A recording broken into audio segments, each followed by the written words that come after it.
Hall wears his tag belt and carries Nash's. Sorry. Holy crap, he's so strong. Wow.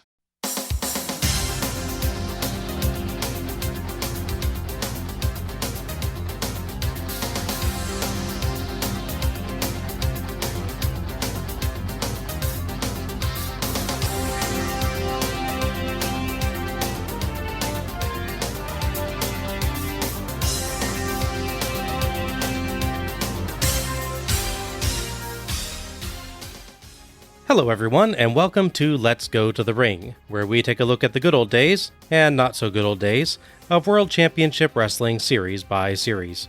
I'm your host, Bob Moore, and if you cut my co-host Alec Pridgeon in half, he'd bleed to death, probably.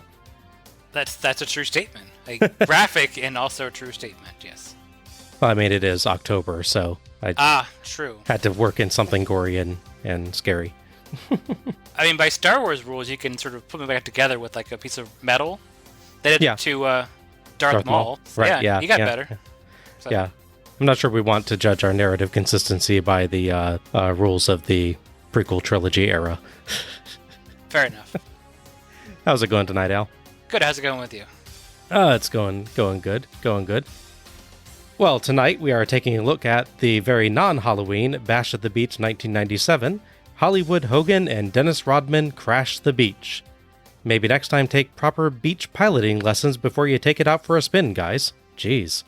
Yeah, drunk piloting is not good. Even at the end of the beach. I mean, the sand it's obviously softer than, a field, but still. I wouldn't be aiming for the sand. Yeah. Bash of the Beach 1997 was held on July 13th, 1997, at the Ocean Center in Daytona Beach, Florida, in front of 7,851 fans, of which 6,354 paid. That's recorded as a sellout. We have about 450 less fans in attendance than last year, but still close enough, I guess. Bash of the Beach 1997 earned 250,000 pay-per-view buys, which is actually better than the prior year. Oh. It's not surprising that they'd be doing well right now, of course, since we're well into the super hot NWO angle at this point. Absolutely, yeah. So we're back in the same arena, but will the show be just as good? To find out, let's go to the ring. All right. Listen up, loud Hulk Hogan and Dennis Rodman have signed over the contract. When I laid unconscious, you spray painted me. And the Giant making it perfectly You clear. slapped me. And now Luger gets down with the belt. You humiliated me. They lured him into the ring on the premise of taking him out. What comes around And Rodman nails the Giant with the world title belt. goes around. Hogan and Rodman are going to change the face of our sport if we don't do something about it right now. The giant is coming.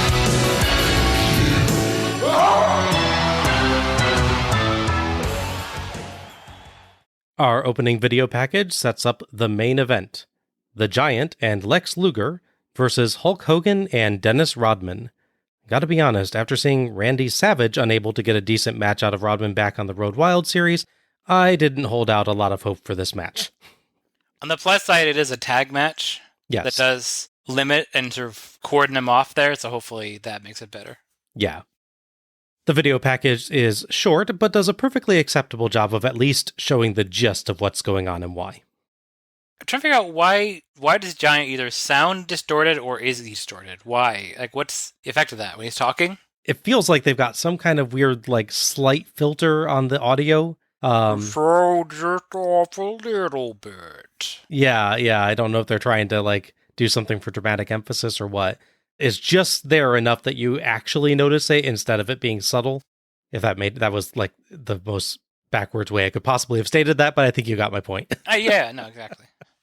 I mean, a cool effect, you wanted to have it there and people just sort of take it in, whereas this one is a little distracting, because the first thing I hear is that weird distortion. I'm like, what's going on?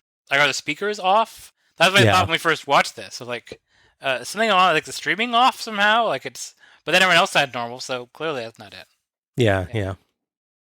Tony Schiavone welcomes us to the show as we get shots of the beach-themed stage setup, which, if you can see it through the copious fireworks and smoke from said fireworks, is quite similar to the prior year. Mm-hmm. Glad to see that, of course. I definitely prefer the elaborate sets.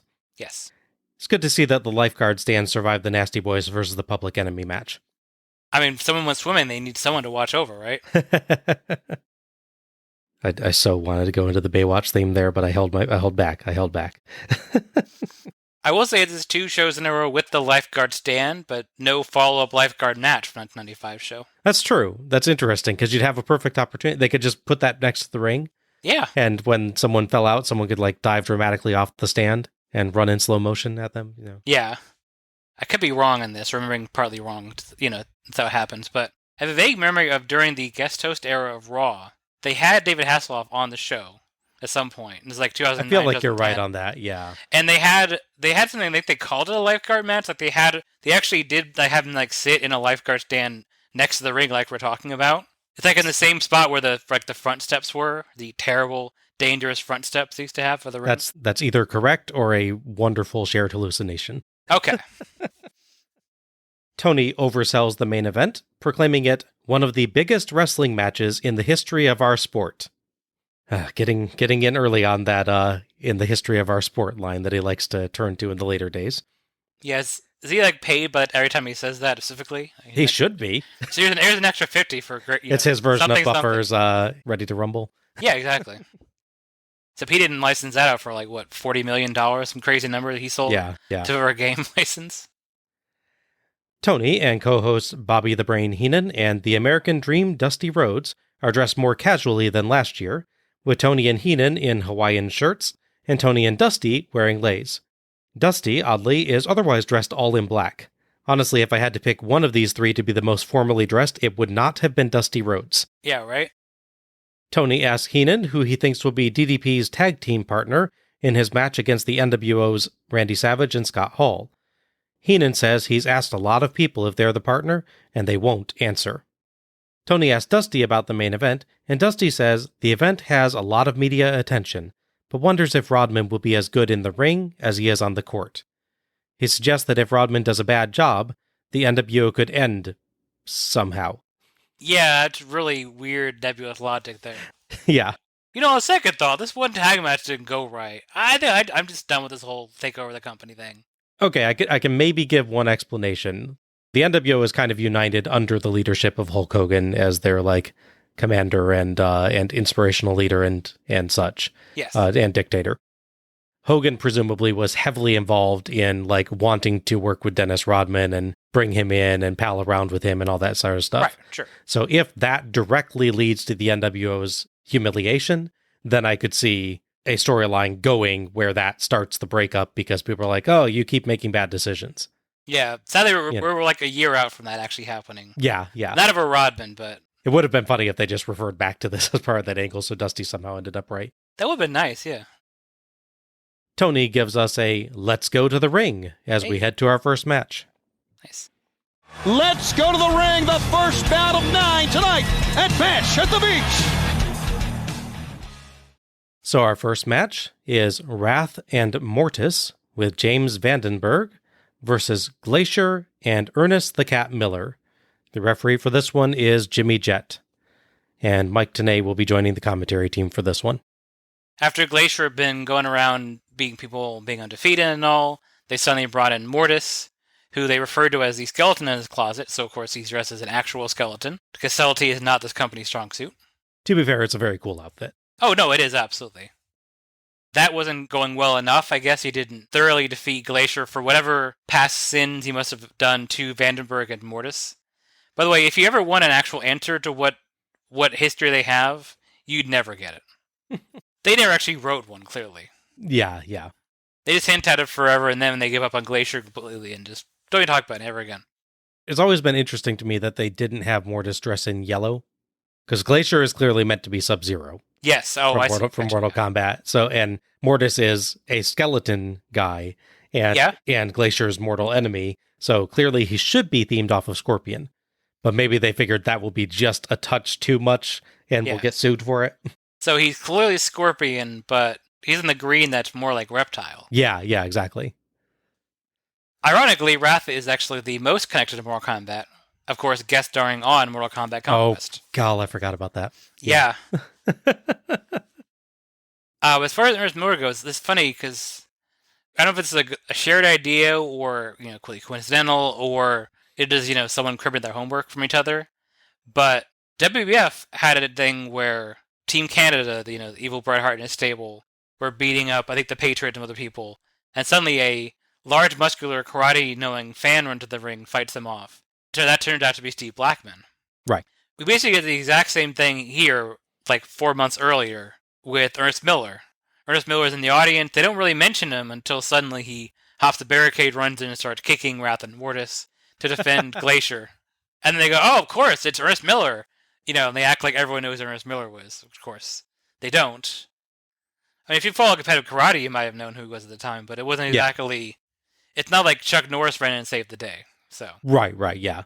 To be fair to them, at least he is a competitive karate fighter that has been quite successful, so I know part of the reason he's here is, he's a karate instructor that Eric Bischoff knows, but at least that's not his whole story. He actually is a karate champion. Correct. So... Oh, yeah, that's true, yeah. Yeah.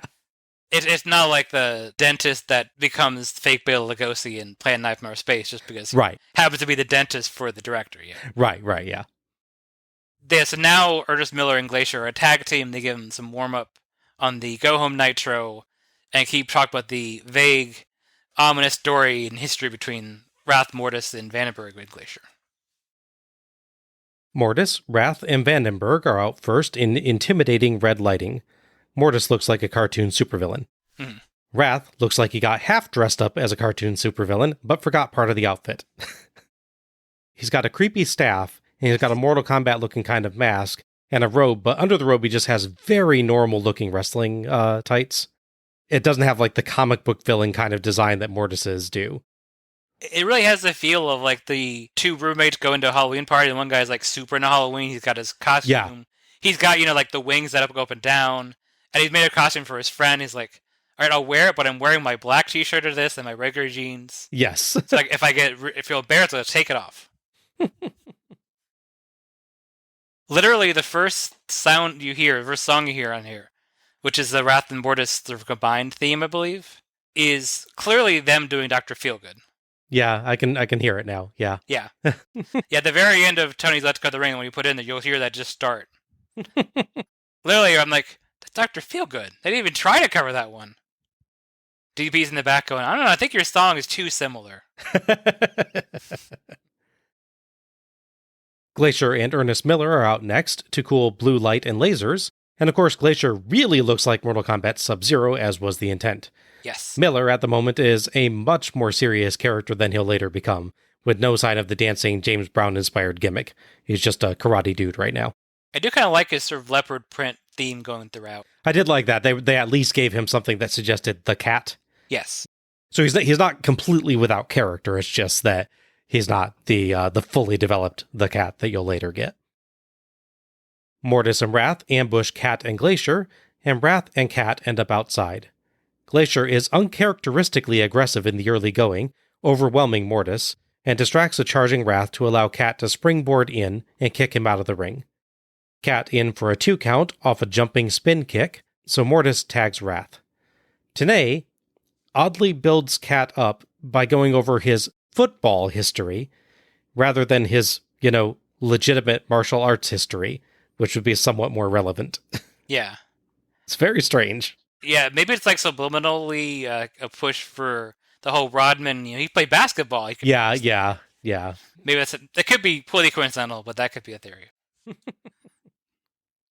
Cat lands rapid kicks, but can't take Wrath down, so he tags Glacier, but Wrath runs them into each other, but when he turns his back, they double drop kick him for 2. A Mortis distraction gets Glacier scissors kicked hard. As Heenan notes that Glacier is currently undefeated, Mortis and Wrath trade off against Glacier, manipulating Cat into distracting the refs so they can kick a chair into Glacier. They get multiple 2 counts, including a double-team powerbomb and neckbreaker. Glacier dodges a Mortis moonsault, but Wrath stops the tag by clubbing Cat off the apron, but an angry Cat springs in anyway and levels Mortis and Wrath with rapid kicks and some very nice spin kicks. Wrath and Cat end up outside, and Glacier DDTs Mortis, but Vandenberg puts a chain on Mortis's boot before putting that very boot on the ropes. No worries, as Jet is oblivious. Yes. Glacier sidekicks Vandenberg, but that leaves him open for a Mortis chain-assisted sidekick for the 3 count and the win. Tenay notes that Glacier is no longer unbeaten. Cat checks on Glacier and poses like he's screaming, "No!" to the sky in a big morning hero moment. Yes, that's very good. We finally busted that block of ice, Vandenberg notes, adding that, when you stick your nose in our business, we rip it from your face and shove it down your throat. That would be a very weird Mortal Kombat fatality. That would be, yeah. Interestingly, we get a different theme for Mortis and Wrath's victory than for their entrance. Huh, I didn't catch that. The entrance music was like that generic rock, like you said, Dr. Feelgood ripoff. Yeah. But the post-match sounds more like a pipe organ with a beat. Oh, yeah, it's true. It must be public domain, as I'm 85% sure that I heard it in the WarioWare game's Block Tower mode. Yeah, I think you mentioned something with that. They found it very familiar as well. Yeah. Maybe this pipe organ music is Mortis' theme, which would make sense. That's what I'm thinking, yeah. And the first one was Wrath's theme. Yeah. Or alternately, one of these is Vandenberg's theme. I thought, okay, imagine he has his own theme. He only managed these 2 guys, so... But it's possible. They spent the money and gave him his own theme music, too. Or just like the general faction theme or something like that. True, yeah. Mortis still has his own because he was the first one. That's possible as well, yeah. Yeah. And Mortis is the one that gets the pin, so... True. Thoughts on this one? I thought this was a decent to good match. It's not a great one, for sure. To be fair, you have Miller, who's still fairly early in his career. He hasn't quite gotten the I'm a karate guy who's also a wrestler thing. He nailed the karate stuff. Given his background, it shouldn't be surprised, but it's nice to see that. Occasionally they'll bring a boxer in to work a thing, and they're suddenly not good at boxing, which is kind of funny. So at least he kept that. Yeah, it can be very hard to learn to do a move that you are used to doing full contact in a legitimate sport, and do that fake it and not actually hurt a guy. Sometimes guys can end up like pulling it too much, sure, or getting so concentrated on, like, oh, I don't want to hurt this guy, that it ends up looking faker from them than it would from someone who didn't know how to do it in the first place. They sort of get in their own head, and their timing will be off, or the range will be off. Absolutely. And I think, definitely credit to Ernest Miller here. He does a very good job of working his kicks into a performance. Yeah, the only thing he doesn't quite nail really well is that first move he does where he hops into the ring. The springboard one, yeah. Yeah, that part's impressive, but he doesn't really do like a strong kick. He kind of just like taps him. Yeah. Here's something I'm curious about. Do you think the fact that he is a karate instructor after his competition work might have made him better at doing the worked kicks? Because you need to be able to to do work with your students without actually hurting them. That seems logical, honestly. I'd never had thought of that before, but that would make sense to me. He spent a lot more time doing sparring or showing how to do kicks. What you see with Ken Shamrock. Yeah. Going straight from fighting into wrestling. Poor Vader knows full well what happens if he doesn't hold that stuff. For me, the story of this match is that there's 4 guys really trying to sort of show up. They're like, look, we're on the opening match on this big show. Here's all this media attention because of Rodman. And of course, TV's doing well as well. So you're going to get a high audience no matter what. But it feels like so much of this match is Mortis. Even literally that powerbomb neckbreaker one is one Canyon would use with Raven, like 6 months from now or a year later from now. So a lot of this feels like he really, DDP style, really out of the match, came up with these complicated bits. And obviously, he's not the only one doing them, so credit to Wrath, for instance, his sort of rolling dive off the apron is actually nicer than I expected to be. The only downside, I think, is that I think they're trying to work a little more complicated than some of them are used to. So there's bits like, when they got to set him up for a move, they set him down and they realize, oh, he got to turn him like to the left or the right, for instance, so they sort of reposition, or they get reposition themselves for a move. Mm-hmm. Like when Wrath does his slink across the middle rope, the second rope, elbow.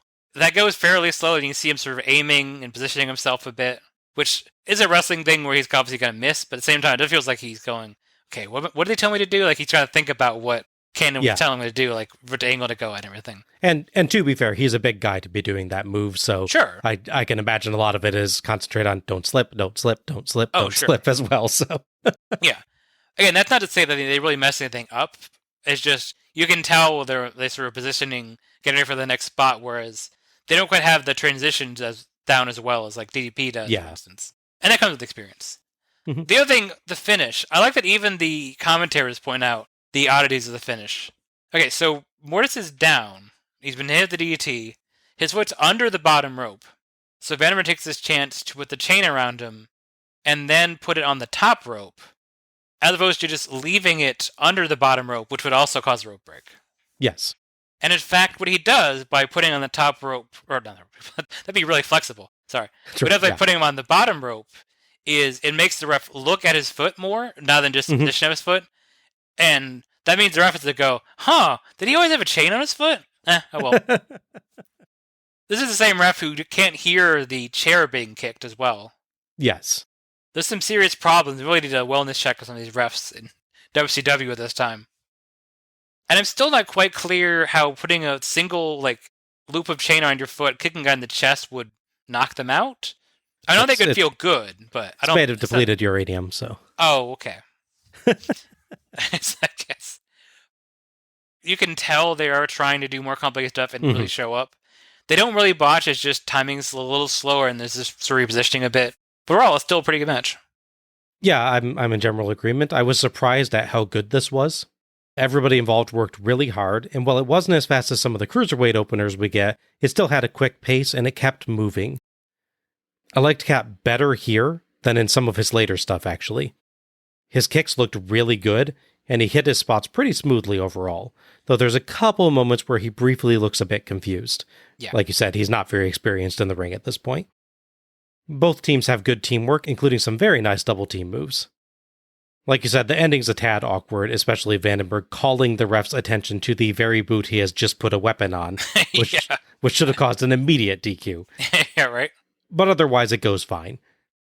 I maybe would have considered swapping this with match 2 or 4 for the opener, but this was quite fun and did a good enough job of getting the crowd going. Yeah, I agree with that. Fortunately, both teams are absent from the next show, which of course we've already covered, which is Road Wild 97. But to their credit, Wrath and Mortis will be separated for the most part from the whole Earth Miller Glacier thing. They're kind of dropping this, not abruptly, but they're sort of easing it out. So come the very next show, which is Fall Brawl, they're put in position to actually be challenging for titles. So at least they're not disappearing off the face of the earth, which is nice. Okay. They're getting rewarded from booking here. So Earth Miller, for the most part, hasn't wrestled a lot post-WWE, what he briefly worked. But he came out of retirement in 2018, actually, to team up with Bullet Bob Armstrong, the father, of course, of Road Dogg Jesse James and Brad Armstrong and other people from the clan, and Glacier. Oh, interesting. He also teamed up with Haku and, fittingly enough, Ice Train in 2019. Interesting. We cut to DDP being interviewed as part of a chat on the WCW website. A user named I Love Cows asks who DDP's mystery partner will be in his match against the NWO. I was about to make a joke about the early days of the internet, but really, usernames have not improved. No. DDP ruthlessly mocks the username and claims his partner will be Diamond Dallas Dad, his father. Page is very funny here, but admittedly probably doesn't do wonders for Tony's attempts to pitch the opportunity to talk to wrestlers online. Yeah, that's for sure. Yes, come online and be openly mocked by our stars. I mean, there's some people, to be fair, they might actually enjoy that. That's true, yeah. Yeah, but if your username is called out and made fun of, and you end up on pay-per-view broadcast, that's probably a mixed blessing. Yeah. Heenan proposes torturing Page for information and suggests that Tony has been similarly grilled before. Tony agrees that he has. Should we be calling the FBI? Yeah, what's going on there? Did someone cut a hole in the bottom of your chair or something? Should we be worried about this? Dusty seems to agree, though really he might just be amused by the word grilled. I can't tell for sure. That's fair, yeah. Our second match is Ultimo Dragon, repeatedly called Ultimate Dragon because what are names anyway, versus Chris Jericho for Jericho's WCW Cruiserweight Championship. Referee for this one is Mark Curtis, and Mike Tenay is still here. So, 2 weeks earlier, they had a special house show event where Jericho won the title from Six. they later broadcast this, weirdly enough, as Saturday Nitro. So even 1997, they were adding shows that people weren't asking for. I don't know if they were going to have 6 in a match like this and they changed their plans abruptly. Having a win at a house show feels like you change plans abruptly. So I don't know if they were planning something else with 6 and Dragon, but in this case, it's just a match between the 2 guys. Okay. Dragon's in his light blue outfit tonight. His very loud pyro seems to surprise him. Jericho has his wonderful teen movie music, which starts twice. On the ball tonight, production crew. Right? Mat wrestling to start, and each lands on their feet off of monkey flips. They trade arm drags, then block each other's spin kicks and drop kicks with their own. Jericho gets caught by Dragon's handstand kick in the corner, and Dragon lands monster kicks and works the neck, but Jericho double powerbombs him with shocking ease. Then gets 2 counts with a senton, stalling vertical suplex, an impressive corner flip moonsault, and the Tiger Driver. Jericho goes for a superplex, but Dragon blocks, so Jericho tries drop-kicking him off the turnbuckle. Dragon kind of drops off early, so Tony nicely covers by claiming that he dodged. Maybe jumping all the way to the floor is not your best dodge attempt, but, you know. Yeah. Fair play to cover that, Yeah, he just clearly, the kick clearly misses, so he can't claim he got hit. Yeah. So he does his best with it, which I thought was pretty good. Yeah, fair play. Jericho springboard crossbody to Dragon. Dragon gets his boots up on a second rope elbow, but Jericho shoves him out of the ring on a top rope Frankensteiner attempt. Heenan justifiably asks if that's a DQ, and Tony ignores him because there's no way he's accounting for WCW's stupid rules. Yes. Jericho tries a splash, but Dragon drop kicks him in midair. Multiple counters lead to Dragon's acai moonsault, and Dragon has totally won the kids in the crowd over. He is their new superhero. Yeah.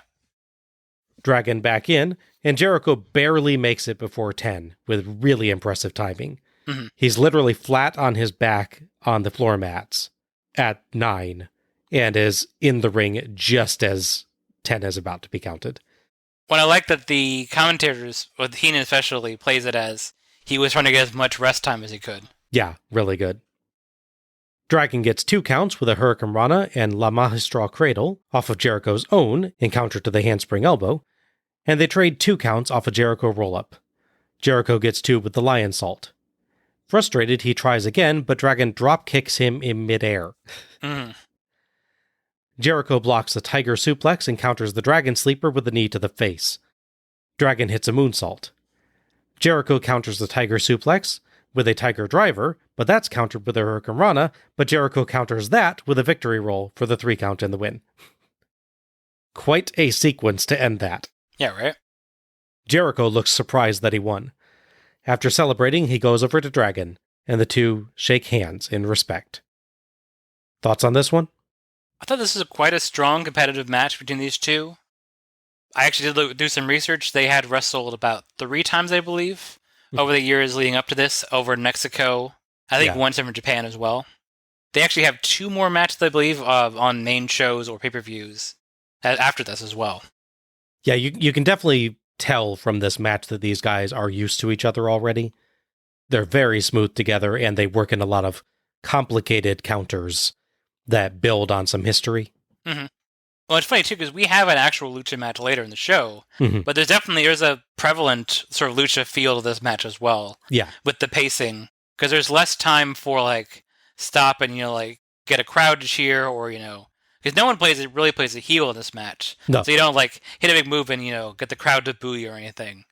The pace is definitely like a Mexican wrestling match, which can be quite enjoyable, as a lot of people like that. Yeah, the biggest point where they genuinely just stop and clearly wait for a reaction is after that counter simultaneous kicks sequence where they pause and are like, okay, let's let the crowd realize that we're evenly matched. Mm-hmm. Which is a great sequence for proving that, I think. Excellently done. Yeah. That's one of those spots that's really impressive a lot of the time, but there's a point where I got to use so often. Yeah. It became a cliche. You kind of had to stop doing it for a while. Mm-hmm. Just let it breathe a bit. But yeah, they definitely did a good version of it here, though, I would say. So it's two-edged sword here, because on one hand, like I said, they tried some really complicated counters and sequences here. Unfortunately, that does lead to a few moments like the drop out of the ring stuff, the spot with the drop kick, that don't quite go as well as they had hoped for. It's them mildly botching, there's no like real bad mess ups, but also we're doing really complicated things. So it's not like going back to the previous series, we had Mongo and Bryan Adams who couldn't work basic like clothesline off a run moves. Oh, that was still one of the worst. Yeah. So being fair to them, they messed up a bit while doing really complicated spots, so it's not as bad. And in this one, not in a way that hurt the internal reality of the match. Right. Like Tony was able to explain the few botches as, something that realistically could have happened. No, that's fair, yeah. The only downside of this match really is that, for the most part, the crowd doesn't seem that excited about it. It's really disappointing with how much action is going on and how well done it is that the crowd's not popping more than you would hope. At a certain point in the match, the children in the audience have clearly been won over by Dragon and are cheering quite heavily for him. Right. But at one point early in the match, I think we even get like a We Want Sting chant. Yes, which, yes. While that is prevalent during this time period, is probably not something you chant during the match that you're most interested in. Yeah. And this is a rare thing for me, but I feel like if they had found some way to have Six show up, like don't have a screwy finish, don't have a run or DQ or anything, but maybe have Six like show up and try to interfere and get chased off or something. I think that would have given the crowd a little more engagement. Because as it is, it's a really good match between guys working a fast, complicated style, but as Jericho himself has noted, his character was so white meat and vanilla that some people just didn't really connect to him. He felt artificial, he felt, like AstroTurf. And so it's him and a guy, Dragon, who they've seen before, but he's not like a regular name that they go, oh, Dragon here, this guy's really good. It's not enough people do that. So it's two people they don't seem mostly invested in, and maybe the guy they really want to see, if they hate him, is Six, and he's not there. Having been involved somehow, but without really ruining the match, I think would have gotten a crowd pop and then made a crowd go, oh, these guys are fighting just, to spite this guy. He wants to get them, so maybe they have more investment. That's a thought. Yeah. Could have had a cool moment where like he tries to interfere and they just both team up and beat the crap out of him and he goes running off or something. So yeah, that could be like build up the fact that both of these are faces and neither one tries to take advantage. Yeah, maybe he tries to form an alliance with Dragon. Dragon doesn't want that because he wants to win fairly and all that. Yeah. I think that would have helped the crowd reaction a bit, which is a shame because the match is really good. They just don't care so much of it. I thought this was an excellent match with quite a lot of variety. From a strong mat work beginning to some great acrobatic counter sequences to some excellent aerial dives, these two put on quite a show. It really built up over the course of the match, and in the later match, the two ended up frequently countering moves that had been successfully used earlier, showing that they learned not just from prior fights, but from this very match. There are a few minor slips in this, but they pale in comparison to the massive number of complicated sequences that these guys nailed perfectly. Amazing match and very entertaining. Fittingly, exactly 2 weeks from this show, Jericho would lose the title to Alex Wright. It was on a regular Nitro this time, not a Saturday Nitro. Okay. He, of course, would get his rematch of Road Wild, a show we've already covered. On the other side, 9 days after the show, Ultimate Dragon would beat William Regal, or excuse me, he'd beat Steven Regal. I'm forever going to call him William Regal because I knew him first from WWF than WWE, so. But yeah, he would win the TV title off of Regal and go and defend it at Clash of Champions 25. We cut to Mean Gene Okerlund, who says that he was out strolling on the beach earlier dressed in his current outfit, a tuxedo with lace. He seems to think it was weird that people gave him confused looks. Okay. Gene shills the hotline, claiming they might have news on who DDP's mystery partner is.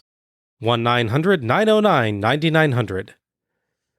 Gene praises the crowd and goes over to find one particular attendee, Raven, who is accompanied by Stevie Richards.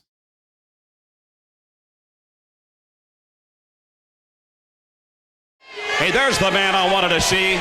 Oh my, look at this. This man, if you could accompany me, this man, Raven, has been seen recently on 2 or 3 WCW telecasts. He's here. He's not affiliated, as far as I know, officially with World Championship Wrestling. Hi, pal. But Raven, you're here. There's speculation about Diamond Dallas Page's partner, and I'm certain you could probably shed a little light on it. Don't Mike Tenay me, pal. Something is... Trust and hate and love and fate, and I don't understand.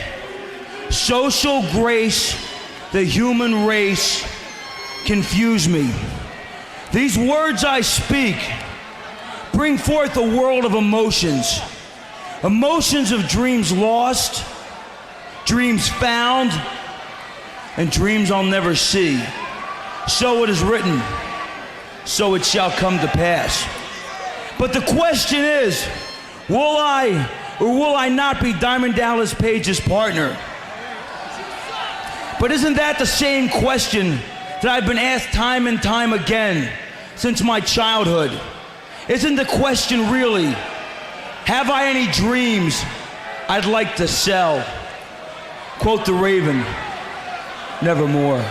Wait a minute, I ask you a straight question and you come up with this Edgar Allan Poe gibberish. Raven, I want something more. Hey, Gene. What are you doing here? How you doing, Gene? I'm doing very machine? good. Yeah, the dancing machine. Hey, what about this relationship between the two of you? Maybe you could shed a little light. Stevie Richards. You know what, Gino? You have this big question to ask my man Raven about being Diamond Dallas Page's mystery partner tonight. I do. Well, I got the scoop for you.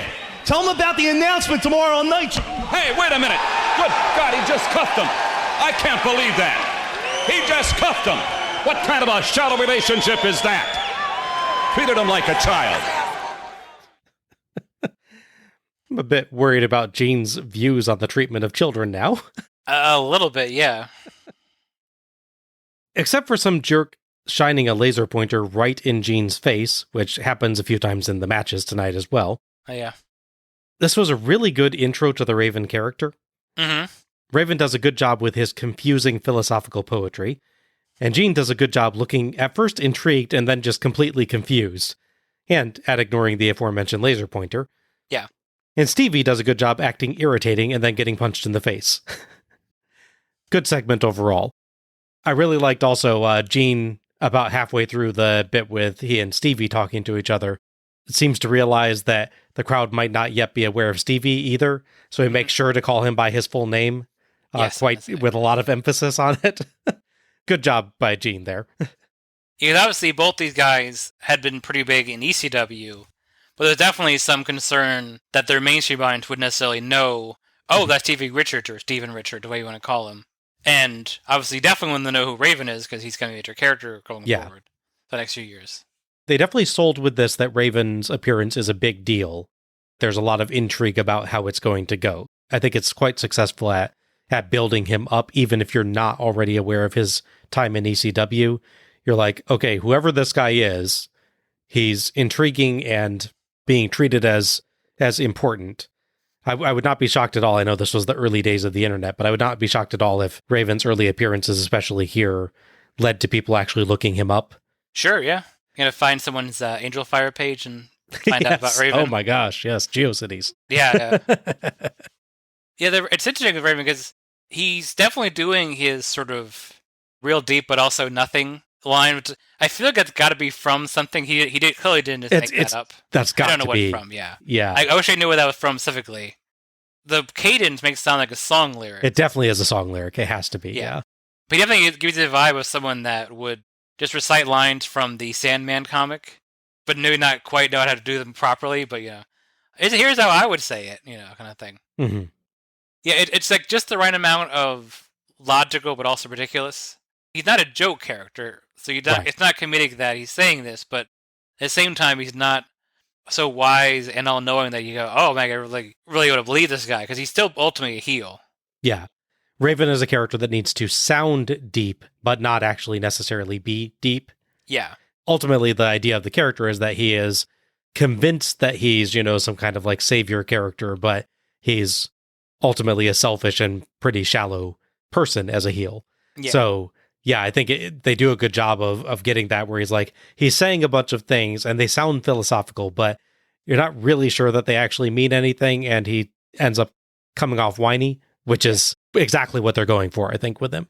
Yeah, he's one of the guys that knows Jim Morrison poetry and thinks that they are as wise, and can sort of write cryptic lines like, the Doors lyrics. But ultimately, they really don't, and they really can't. So it definitely works there. It is funny, too, because as part of this build-up, when they're trying to build up the tag match, they have both him and Kurt Hennig come out at the end of Nitro. They sort of stand near the ring, and the NWO is sort of looking at him. So there's a weird bit right before the show goes off the air where Scott Hall, of all people, is looking at Raven, who's standing there, going, "Who are you? What are you doing here?" I make no connection in my mind between the NWO and Raven, but apparently, at least at this point, due to the whole DDP story, it technically is. That's funny, yeah. It's a stare down I never thought actually happened, but apparently did.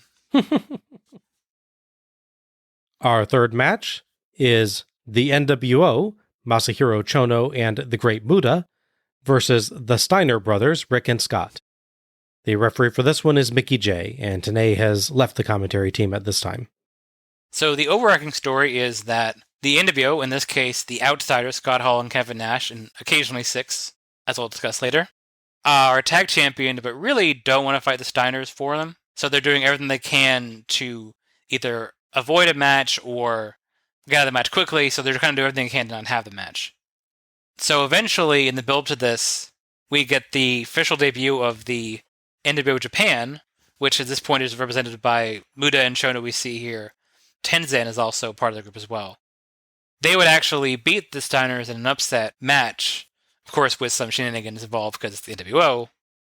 So a bit later, the NWO would finally seem like they're going to give the Steiners a straight one-on-one match, one-on-one being a team, that is, match for the titles. And said if you beat the NWO on pay-per-view, you'll get a match. But then they attack them with the help of Muta and Chono, revealing that you actually have to beat them to get a title shot, instead of, say, your Buff Bagwell or someone else. And typically use a team that, with their help, has already beaten the Steiners. It seems like a gimme now that there's no way the Steiners are going to get a title shot, so that we're safe for another 6 months. NWO B team theme count 1. We're in that era again, folks. Yeah. I think I said just when we were watching this originally, I'd be okay with the NWO theme being used by NWO Japan if they got the same guy that does the random insults and talk, over him to do it in Japanese. That same delivery, everything, just reading phonetic Japanese, it'd be so great. Chono has an awesome, shiny trench coat. He does. And Muta does a better job of looking like a Mortal Kombat character than the guys from the first match who were intended to look like Mortal Kombat characters. That is very true, yes. There's a cool horned skull mask and a dragon on his shoulder. Mm-hmm. Looks awesome. Very nice. It's very nice, yeah. We get the return of Crab Cam. Yes. The Steiners, fortunately, enter to Steinerized. However, unfortunately, they are dressed in their plasticky red era outfits. Yeah, it's their weird, vinyl wrestling outfit with their big, shiny weight belts. Do not like this era of the Steiners outfits. Their overall look is fine, but just those singlets look horrible. We're also seeing the first of the subtle transition for Scott Steiner, where his hair is still growing out long, but he's growing his goatee out. Yes. He's in the halfway stage between regular Scott Steiner and Big Papa Pump Scott Steiner. Chono and Muta ambush the Steiners, but the Steiners hit flying clotheslines and Steiner-lined them, so they roll out. A guy wearing what appears to be a Sid Vicious shirt, of all things, hits in Chono's face. Sid was actually in the WWF at this time, though he would soon leave it. I think it's actually in the next couple of weeks that he exits. It's pretty quickly, yeah. But he won't actually rejoin WCW until 1999. Muta and Scott start the match proper. Muta lands strikes and bounces along to a Muta chant from some in the crowd. But a Scott double underhook powerbomb and gorilla press slam sent him rolling out to recover. Tag to Rick, and Muta stalls a bit, then tags Chono. Tony notes both Chono and Muta are former world champs. Chono repeatedly eye-breaks Rick and hits his Yakuza kick, but a suplex from Rick sends him out to argue with Sid Vicious Guy again. Muta and Scott back in, but Chono quickly double teams, including a electric chair drop that I'm not entirely sure was intended. No. I think Chono actually meant to hold Scott on his shoulders for Muta to hit something, but Scott reeled while selling, and that kind of overbalanced Chono. Yeah, it looks like Chono just sort of had to go with it, because otherwise he's going to flip off his shoulders and he can't have that. So yeah, they recognize, something's gone wrong, and they turn it quickly into the electric chair drop quite well. Yeah, it's a good improvisation there. Yeah. Example of the guy's experience, I think. Mm-hmm. Muta and Chono wear Scott down, including Muta's excellent handspring elbow and power drive elbow drop, but Scott gets a belly-to-belly superplex, then tags Rick for Steiner lines and a scary overhead belly-to-belly suplex to Muta. Mm-hmm. A less scary one to Chono follows, and Rick gets 2 with a diving bulldog to Muta. Everybody fights, and Rick and Chono roll out, about a half second before Scott belly-to-belly suplexes Muta right where Chono would have been. Mm-hmm. Muta top rope Frankensteiner on Scott just to be insulting. Heenan gets himself in trouble cheering for Muta. Rick comes back and counters Muta's handspring elbow with what Tony calls a dragon suplex, but it looks more like a German suplex to me, for 2 as Chono saves. As the ref's getting Chono out, Scott Frankensteiners Muta for 2 for Rick, but Chono pulls Jay away. Jay yells at Chono, and Chono actually begs for mercy. Yeah. Scott hits a top rope DDT onto Muta off of Rick's shoulders and rolls out, leaving Rick to pin Muta for the 3 count and the win. Chono actually had a clear path to stop that, but just kind of didn't. Yeah. Scott definitely runs in at the end, sort of face him down, but it would have been the 6 count, so it doesn't really matter. Yeah, I suspect what actually happened was Scott was supposed to be standing in the way, but he forgot and belatedly ran in. Yeah, pretty much. Or maybe Chono was just that terrified of Mickey J. I mean, they're both viable options, yeah. Scott yells that Hall and Nash can't hide anymore. Thoughts on this? That was a good match. I will say the early bits especially have sort of an odd pacing to them. They definitely build up to the teams like really fighting each other a bit. It's also might be the first of many matches where you get a big flurry at the beginning where you knock the heel around and they roll outside the ring and recover. It's a classic spot, but they do it like the same way in the same position like 3 times in the show. It's a little weird. Yeah. I think as a whole they work well together. There's definitely some slight hiccups here and there, which is surprising. I feel like these guys have wrestled a bit over in Japan. Mm-hmm. They have a thing called the World Tag League in New Japan Pro Wrestling. And actually, 1996, Rick Steiner went to Japan, obviously, because they worked there a lot. This is the point where Scott's actually legit out with a back injury. So it's actually Rick Steiner and Muta as a tag team. That sounds like a cool tag team. That would be pretty sweet, yeah. Yeah, the thing that's really stood out to me is there's odd bits of repetition, where like you're either adjusting for a spot or redoing a spot. Scott goes to that same corner, the heel corner, by the way, twice, and it backfires on him. And there's a bit where Chono runs up the ropes and sort of bumps into Rick Steiner, and then he comes back second time he gets thrown over his head. And then later in the match, they actually do the same spot again where he runs at him and gets thrown over his shoulder. Well, that was the first one is just sort of miscue. Like, he was too fast or Rick wasn't ready, but something happens. That bump was like, oh, you didn't go. Okay, let's throw it back. I'll do it again. Mm-hmm. But yeah, it's just weird that they're repeating spots in a match that, while it's not super long, it isn't also super short. It's just a little strange. That said, I'm glad the Steiners won, because if they hadn't, then they would just be prolonging this whole story even more than they already have. Because again, it's been since January of this year, and we're in July now, with just finding ways to where the NWO don't defend the titles against the Steiners. So I'm glad they didn't try to like space that out to like Fall Brawl or, Starrcade or something. Yeah. As you noted, it is funny that the finish involves the ref, of all people, scaring Chono into the corner and not interfering. Despite the fact that Chono's the guy whose whole gimmick is, I'm a big tough Yakuza guy. Yes. And my big coat. But this sort of doughy middle-aged looking ref, I gotta back off or he's gonna take me down. Maybe it's like the anime cliche where there's the guy who looks like they can't fight, and they're the strongest fighter in the world. Maybe he's convinced that's what real life is like. Mickey J has been holding back this entire time. He could be world champ in a heartbeat if he came out for a match, yeah. Yeah. Take down Hulk Hogan in a split second. Exactly, yeah. It's a good theory. I will say, lastly, that their top rope DDT is scary, to say the least. To their credit, Scott and Muta do roll through nicely. Mm-hmm. So while there obviously is still impact, it's not like Rick drops back and it looks like Muta gets spiked. The rolling through definitely helped with that. Yeah, that's a terrifying move. I have definitely seen it go worse than it goes here. Like, this looked like ultimately it ended up safe for them, but it's a scary move to watch. Mm-hmm. Like things go at angles that are not comfortable. Yeah, there's a lot of Steiner things over the years that are like that. They just do some movie and are like, why would you think to do that? And who's agreeing to let you try this on them? Yes, yeah. You really want to know how they developed, in particular, like the Steiner screwdriver. Yes, exactly. Like, who? I get that you're good at this now, but who was your first attempt, and are they still alive? Yeah. Well, like, there's a spot that Scott used to do when he was early single star, so like 1990, 91, 92 even, where he held the guy like for the follow-away slam. He would just like do a standing moonsault and slam the guy down. I'm like, why are you doing that? That is terrifying. Yes. I can see why he stopped doing it, but the first time you see it, like, whoa, what the hell? That giant ball of muscle just backflipped and slammed a guy. I thought this was a good, solid tag match, as you'd expect with these reliable performers.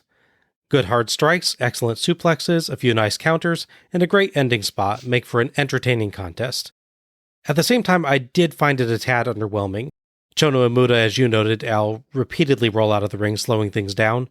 Mm-hmm. And some of the best spots in the match, like Scott's double underhook powerbomb and Rick's catch of the handspring elbow, had already been done by Jericho and Dragon earlier in the evening. That's true, yeah. This is still a good, fun tag match, but I just feel like it could have been better. Yeah, it's one of those things where you're, like, especially if you're like a real strong style fan and you hear, oh, this match happens, you picture all these spots in your head, and you get a lot of them, and they're most part they're done really well. But yeah, it's that little extra isn't there, whether it's pacing wise because they're playing NWO Japan, Muta and Chono, that now they have to do the Hogan playbook and roll out and do a little jog to get away from a fight and everything. If you have no idea who these guys are and you just see it, I think your reaction to it is probably different than ours. Yes.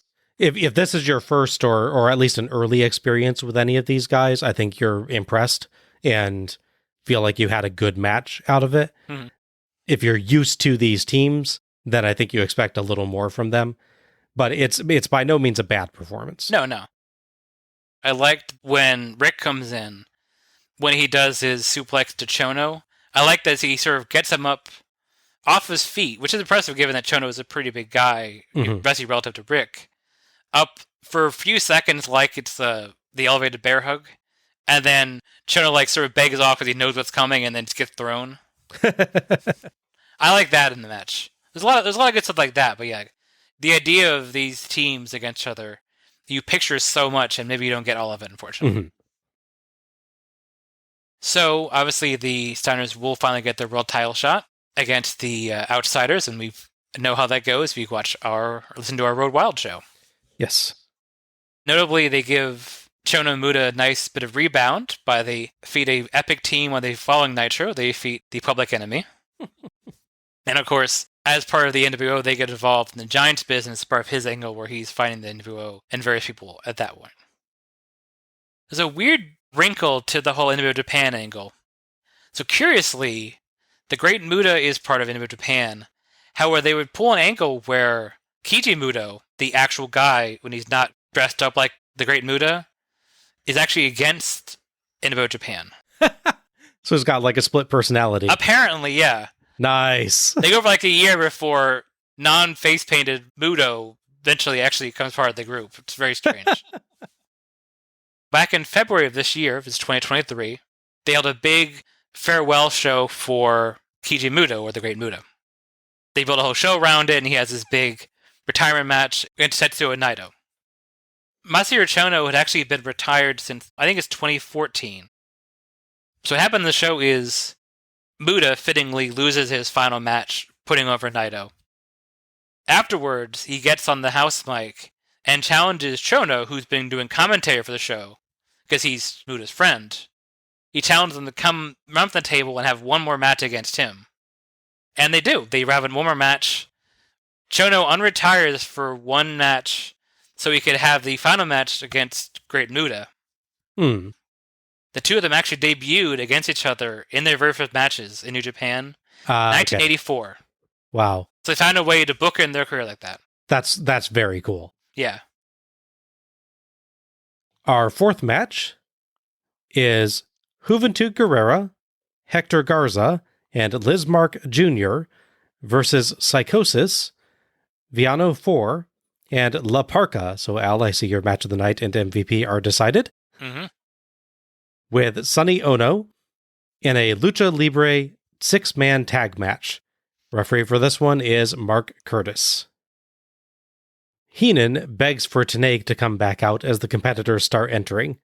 Guerrera, Garza, and Lismark, who looks much more awesome than his name suggests in a silver and blue superhero outfit, are out first.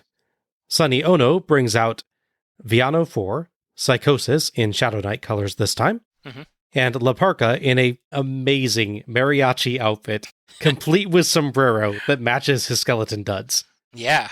Utterly ridiculous and amazingly awesome. His jacket is nice as well. Yes. I like so he's wearing a full black and white skeleton bodysuit. Yes. Complete with hood and mask, of course. And he's then wearing a hat over his hood and mask and wearing a jacket over his full bodysuit. Yes. With proper branding on it, of course. He is sweating to death, I would imagine, under there. Yes. Understandably, he takes that off very quickly as soon as he's in the ring and just has the bodysuit and mask, which I'm sure are already hot enough. Yes, exactly. Tenay does indeed rejoin us, and lets us know that this is under lucha rules, so wrestlers can get in without a tag if their partner goes to the floor. We get a series of pairings to start. First, Lismark and Psychosis, that ends with a Garza flying arm drag and assisted Lismark high-angle dropkick. Then Viano 4 gets in, and Garza hits a lot of acrobatic moves, with 1970s kung fu movie noises. Including he and 4, obviously cooperatively rocking back and forth to get Garza to the top rope to flip 4 to the mat. Does look cool, though. It does, yes. Heenan jokes that we need an air traffic controller rather than a ref for this. He's not wrong. Guerrera and Parca in, and Guerrera hits head scissors and hurricanranas until Parca shoulder blocks him out of the air. Ow.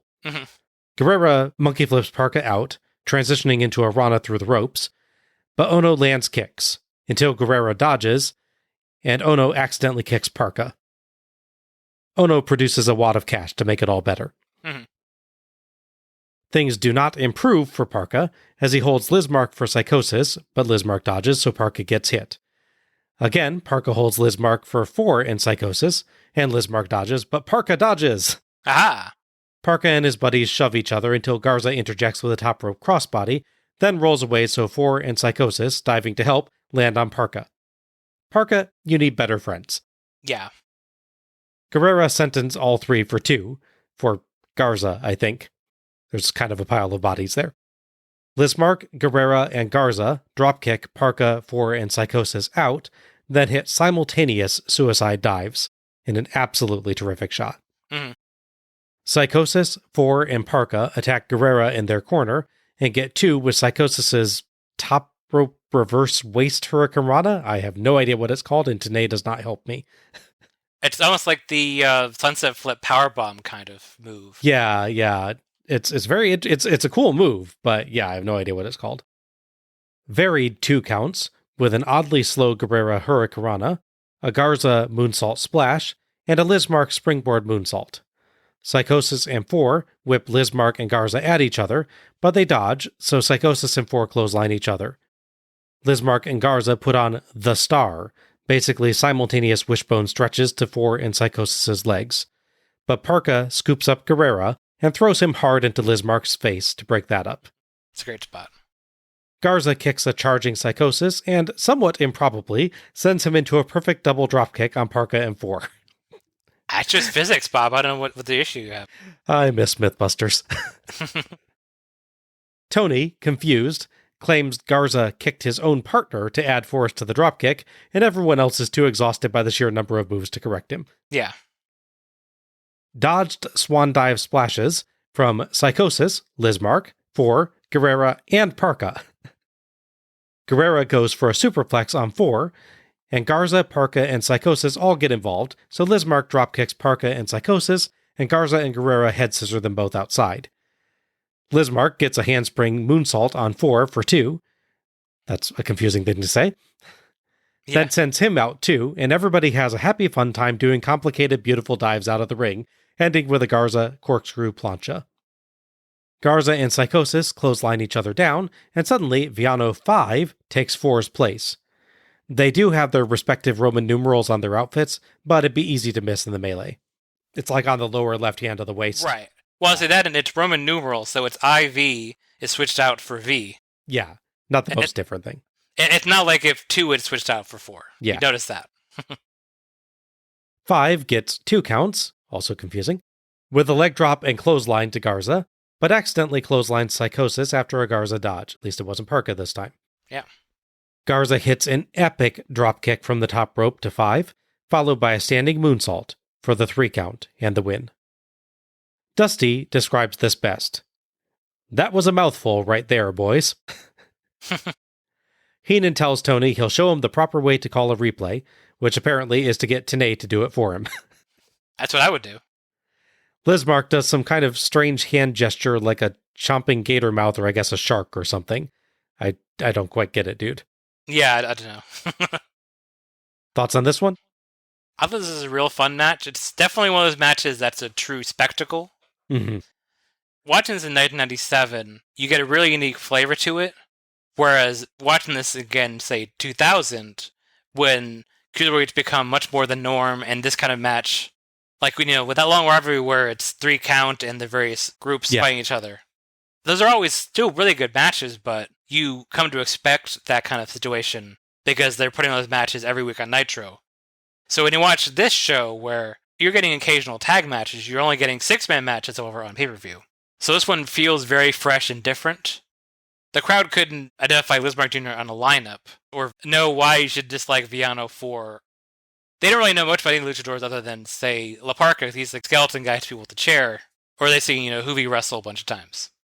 That said, they really win the crowd over by this pure spectacle, and I think we describe it as this is like a stunt show kind of match. Yes. There's going to be bits where, yes, they're obviously cooperating, stuff that's silly if you really think about it, again, like kicking the guy so he drop kicks his own partner, that kind of stuff. But that said, there's a lot of little nuances that they try to work in the match, like they work in that La Parka does not get along with his partners. Mm-hmm. And actually, if you noticed, when they do the switch with Viano 4 and Viano 5, the reason La Parka is not around to get involved in the action at that point is he's actually hiding Viano 4. He's using his body to cover him. And it speaks to his character. He's so confident, hey, we switched our guy, we're going to win this match. I don't need to bother getting back in the ring and fight because we got it in the bag. Mm-hmm. They find little subtle ways that the characters are different in how they wrestle. Because again, you don't know their characters, their likes and dislikes. When they do the multiple dives, they outside, they all do it a little differently. Garza has his Tornillo dive, which is really impressive. And you have Juventud Guerrero's one where he just chucked like 6-8 feet out of the ring, clears the ropes like nothing. Super high in the air, yeah. Oh, God, I'm so glad that they aimed that right. Yes.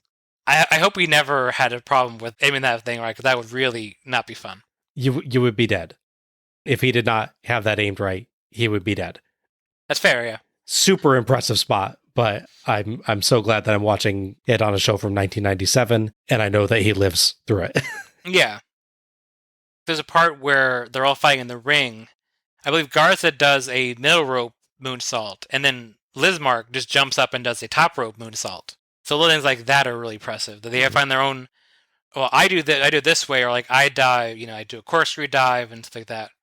It doesn't speak to the character, but you can recognize their spot differently. It's not. Yes. If every match had someone doing a moonsault, by the 8th match, you'd be like, "Oh, moonsault, whatever." Which is a shame because it's a cool move to do. You don't want to kill a move. So I like that they mix it up a bit here. It's one of those matches that's definitely bonkers. If you try to, say, write a match recap for it, I'm sure it's fun. That was a nightmare. Yes. I joke with you when you're talking about your word count. I joke that half your word count was probably this match. Definitely could have been. Could have been, yeah. It's definitely one of the matches you feel for them, because they got to be sore, like, during the match. And they know, like, oh, I got 3 more dives I got to do. I got to catch this guy. Credit where credit's due. They do some really impressive stuff. They really put the bodies on the line. There's people this audience that doesn't know who they are, but that's wrestling. You go and try to impress people that you don't even know and hope for the best. Mm-hmm. I was absolutely spent after this match. Mm-hmm. They should have just ended the show here. It's like nothing's going to get better than this at this point. Right. The match was absolutely insane brilliance. One acrobatic move after another, delivered at a blistering pace.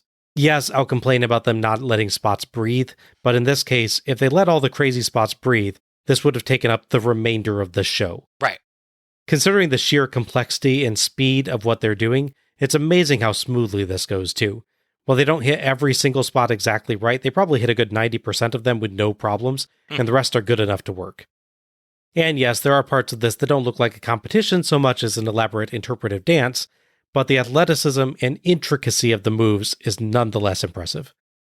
Cool that we even got a bit of a twist ending here, with 5 replacing 4, but ending up pinned by Garza anyway. I adored this performance, and I applaud all of these guys, and I am sorry for over-summarizing perhaps in this case and not calling out all the cool spots that happened, but I didn't want this to be our longest episode of all time. So. Gotcha, yeah. Yeah, for me, the high point of the match is the spot with a star in the middle of the ring. And poor Tenay's like, if we have an overhead camera, you could see where they're forming a star. Yes! How long has it been since we've seen a straight overhead shot? I mean, that was like a highlight of the early Starcades, but I think around like Starcade 85 or 86, I think that kind of stops happening. Yeah. It did definitely like have good shots that resulted from that. I'd love to have seen that again. Well, I believe at the time we would joke that they just put a cameraman like up in the rafters, in a harness and left him there for the whole show. So maybe by like the 15th time, the union's like, look, we're not doing that anymore. Yeah. Too many people have died from starvation left up there. You forgot Steve last week up there. He's still hanging there. We're not doing this anymore. Yeah, I distinctly remember, I think Gordon Soley from the first or second Starcade, I think it's the first one, it might actually be, praising the cameraman that he says is like 75 feet in the air. Oh, yeah. And praising the overhead shot. So I have fond memories of that shot, and I wish they used it more often. Mm-hmm. But yeah, so I like so they have the elaborate star spot, and then Hubi runs in. La Parka just catches him, briefly puts him in a hold. It's kind of like the... It's like a torture rack. Yeah, it's like torture rack, essentially. And then just like looks down and just chucks him right at Liz Martin. Yeah, as the just most just uncaring way that he could possibly have done that. Just like, I'm done with this. Exactly. You can't see his face because they're going full skull mask. But you can feel the disdain he has towards them and maybe even his own partners at this point for getting put in the star spot through that. I'll tell you, I love little things like that where you can tell, even if the guy never speaks a word on camera, you can tell how they feel. Yeah, Parka in particular, I mean, I'm sure this is one of the reasons you like him so much, and I agree. Parka in particular, I think, is very emotive, despite being fully covered. Ray, at least you can see part of his expression. But yeah, Parka is so covered up that you can't, but he manages to be so emotive even so. Mm-hmm. One for me as well is, while he obviously can do some of the bigger spots, he's not the guy that does the tornillo or does the running plancha to the outside. For me, he's the stable block of these matches. Yeah. Because you could do one of these matches without him, and it's just pure stunt show crash, let's slam at each other and jump and flip. But without that other guy there filling that role, you're missing just something. This sort of unexplainable something you're missing. And that's what he really fills in a match like this for me. Our fifth match is the Taskmaster, Kevin Sullivan, with Jimmy Hart and Jacqueline, versus Chris Benoit in a special career match. The loser of this match will, quote, never wrestle again. Referee for this is Nick Patrick, and Mike Tenay now leaves the commentary team. So there's a lot of stuff to cover with this. We've covered some of this before, and probably I'm sure we'll again, because this feud goes for several months. And a lot of it's very awkward, given people involved. Yes. With the hindsight. Honestly, even without the added hindsight, I mean, in the moment, you have Kevin Sullivan booking his wife to, hang around Chris, this angle where you fall in love with him and betray me. And that seemed to have actually happened. Yes. So, even then, it's like, oh, geez, you booked your own divorce, man, as they say. To Benoit and Sullivan's credit, with all that going on, they kept working together. Sullivan is astonishingly civil, considering what has just gone on. Yeah. It is astonishing how Sullivan is able to continue working with Benoit and not, at least to any degree that I've ever been able to notice, try to hurt the guy during a match. No. Like, he seems entirely trustworthy as a partner in the match still, which is amazing. Yeah, for sure.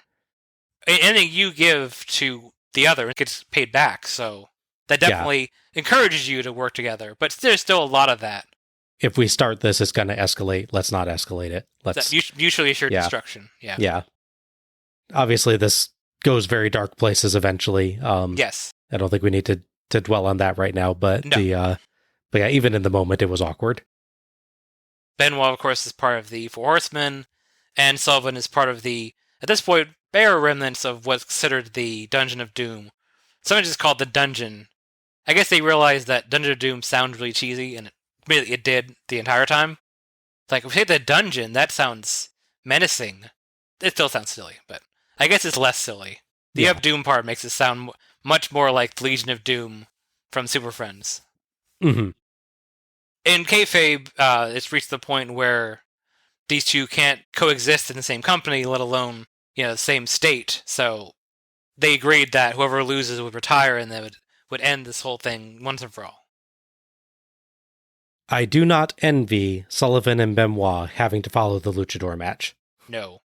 Tony notes that we're going, quote, to the other side of the spectrum here. Jimmy Hart is dressed like a 1970s mob lawyer.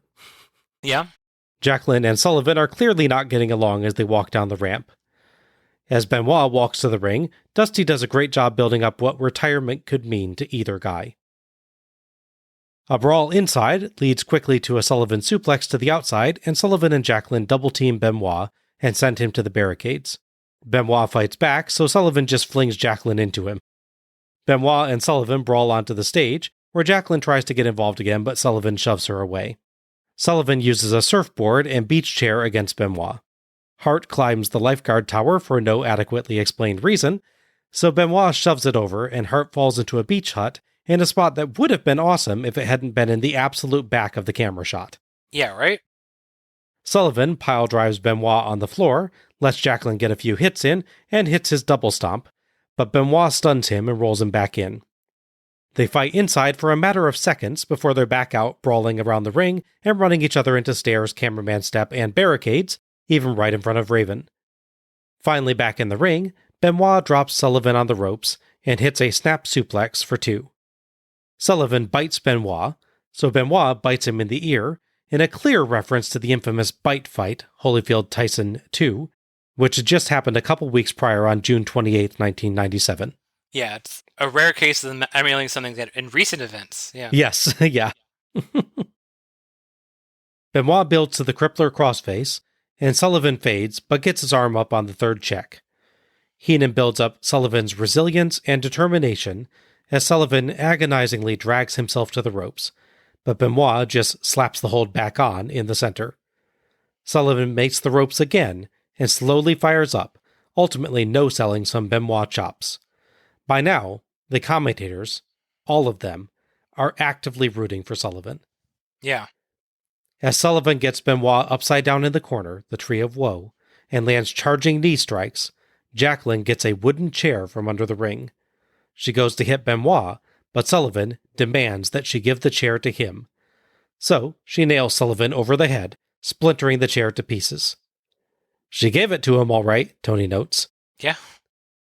As Hart chases after Jacqueline to question her, Benoit hits his top rope swan dive headbutt to Sullivan for the 3 count and the win. Dusty calls Sullivan a great warrior, and Tony, Dusty, and Heenan build up the enormity of the loss for Sullivan and the end of his career. As Benoit leaves, Tony says Benoit can now put his feud with Sullivan behind him. Heenan says goodbye and thank you to Kevin Sullivan. Back in the ring, Hart yells at a recovered Sullivan that Sullivan let everybody down and let Hart personally down. Sullivan shoves him to the mat and goes for the shattered remnants of the chair, so Hart beats a hasty retreat, still screaming at Sullivan the whole way. Sullivan slowly walks away, clearly misty-eyed. Dusty gives a tremendous tribute to Sullivan and says that Sullivan loved the ring. Thoughts on this one? I think as a whole, this is a good match. I'm a little split on certain parts of it, though. The first part, the real chaotic bit where they're all fighting at ringside, and Sullivan and Jacqueline and Hart, who are essentially the heels in this situation, constantly attacking him, felt a little weird given that Benoit is part of a group that does nothing to stop them from being involved at all. It's a little weird. I did at least like that someone got to have a big fight on the beach set. This one, at least. I suppose it would have killed the drama of the match if Sullivan had hit him with the rubber shark, like on a previous show. If Dusty would have lost it. I just didn't like that first part of the match because it's real chaotic, and for me, that didn't play to their strong suit. But at the same time, I guess I kind of get the idea is that this is a real, like, sort of blood feud at some point, somewhat literally. So I get why they're just so aggressive from the get-go. I didn't care for that part of the match as much, I'd say. Okay. When they actually got in the ring, or at least in and around the ring area, I like that part a lot more. That definitely was the kind of match that they can do together and they had done together. Thought that part was really well done.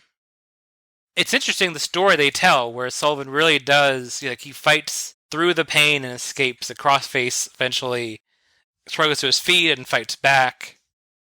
It's an interesting thing because they really are giving him like one last big face push mid-match. It's intriguing. Yeah, I think it works because of where they are. Last year, he got a face reaction from this crowd. True, yeah. Because it's in Florida. And I think they make use of that to have him start out this match as a heel, but kind of slowly transition more face-ish over the course of the match so that he can have his retirement moment. Mm-hmm. I'm kind of torn on this finish. I think I said before at the time we watched it. I get the idea that you don't necessarily want him to lose clean, and you want it to sort of be a bitter thing that he's betrayed by Jacqueline. The timing is kind of weird, because, he's yelling at her about the chair, and he has a good few seconds to realize she's going to hit him. I thought it might work better if he had, turned away from her, to stay focused on Benoit. Can see that, yeah. All how it goes is, she's holding the chair, in front of her at, waist level, and he's yelling at her. Then he stops yelling at her, she lifts the chair up, he ducks his head down and closes his eyes, and then takes a chair shot. Which, obviously you have to do that, and I totally get why you do that, but you kind of would cover that part of the bit up a bit. Make it look a little better is all I'm saying. I'm kind of wondering if it came slower than he expected it to. Right, probably. The question I have, and maybe it's part of long-term booking, is why you want to have this happen to him this way, and then have Benoit still attack him afterward. Benoit knows full well what happened. I mean, there's no way you miss the sound of a chair breaking over someone's head like that. No, and all the wood splinters around. I guess it's more heroic to hit him with another move, although that sounds more heelish as well. So the suggestion I would have is these guys have fought for so long that Benoit may not be convinced that that's enough to take Kevin Sullivan down. Okay. These are the same guys that fought around literally the entire arena. True. I think it's Great American Bash 96. I think so, yeah. I think you can see it as Benoit having a healthy respect for Kevin Sullivan's durability. Okay. And there's so much on the line on this match, I would want to be sure as well. Right. Lastly, I'll say, obviously, we know the long-term risks of doing a top rope headbutt. Yes. Which I don't know how you didn't know that at the time, as a person doing it or person calling these matches for him, but if you think that move's not dangerous enough, and it certainly is, now imagine it with a bunch of wood debris in the ring. This is true, yes. Yeah, any kind of top rope move I wouldn't want to be doing with tons of sharp chair shards around the ring. No, yeah. There's a minor botch here and there, and this is mostly a brawl, but man, this was a fun brawl. Sullivan clearly wanted to go out with a big fight, and he delivered with a very good performance. The two had intensity and brutality, but also mixed in some fun use of props. Not as wild as the beach brawl last year, but not as confusing either. The match was paced well and managed variety despite a lot of striking, and built well to its twist ending, as Sullivan fights hard but just disrespects Jacqueline one too many times and pays for it. Special praise here for the commentary team, who come into the match treating Sullivan like the crazy heel he normally is, but slowly come over to his side as he keeps fighting back, matching the mood of the match quite well. This is not a bad way at all to end a full-time career. We would, of course, see Sullivan briefly return with his old varsity club team on Starrcade 1999. So Sullivan is definitely retired, and actually has more matches before the one you even talked about. He would actually unretire about a year later. Okay. He'd work for a high indie promotion. Okay, so picture this. So you've had your big epic pay-per-view match where you end your career so you can be a backstage booker, but you want to come back for another match. Who do you pick for your big comeback match after this big moment on Bash of the Beast 97? Blue Meanie. Oh, no. No. So now if you want someone to really give you the shine you need, you get Vincent. Oh. Yeah.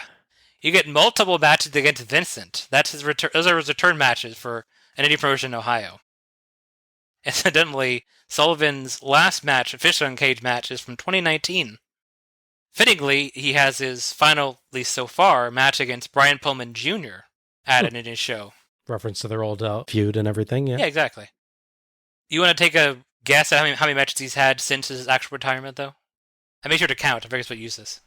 Okay, so it's something you could count. Yeah. So this is every match post this match.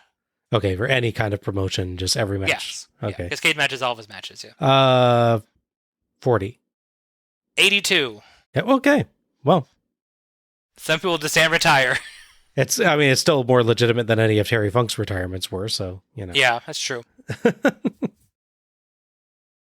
As for more direct future, Benoit would, of course, end up in a tag team match at Road Wild, as we've seen. Yes.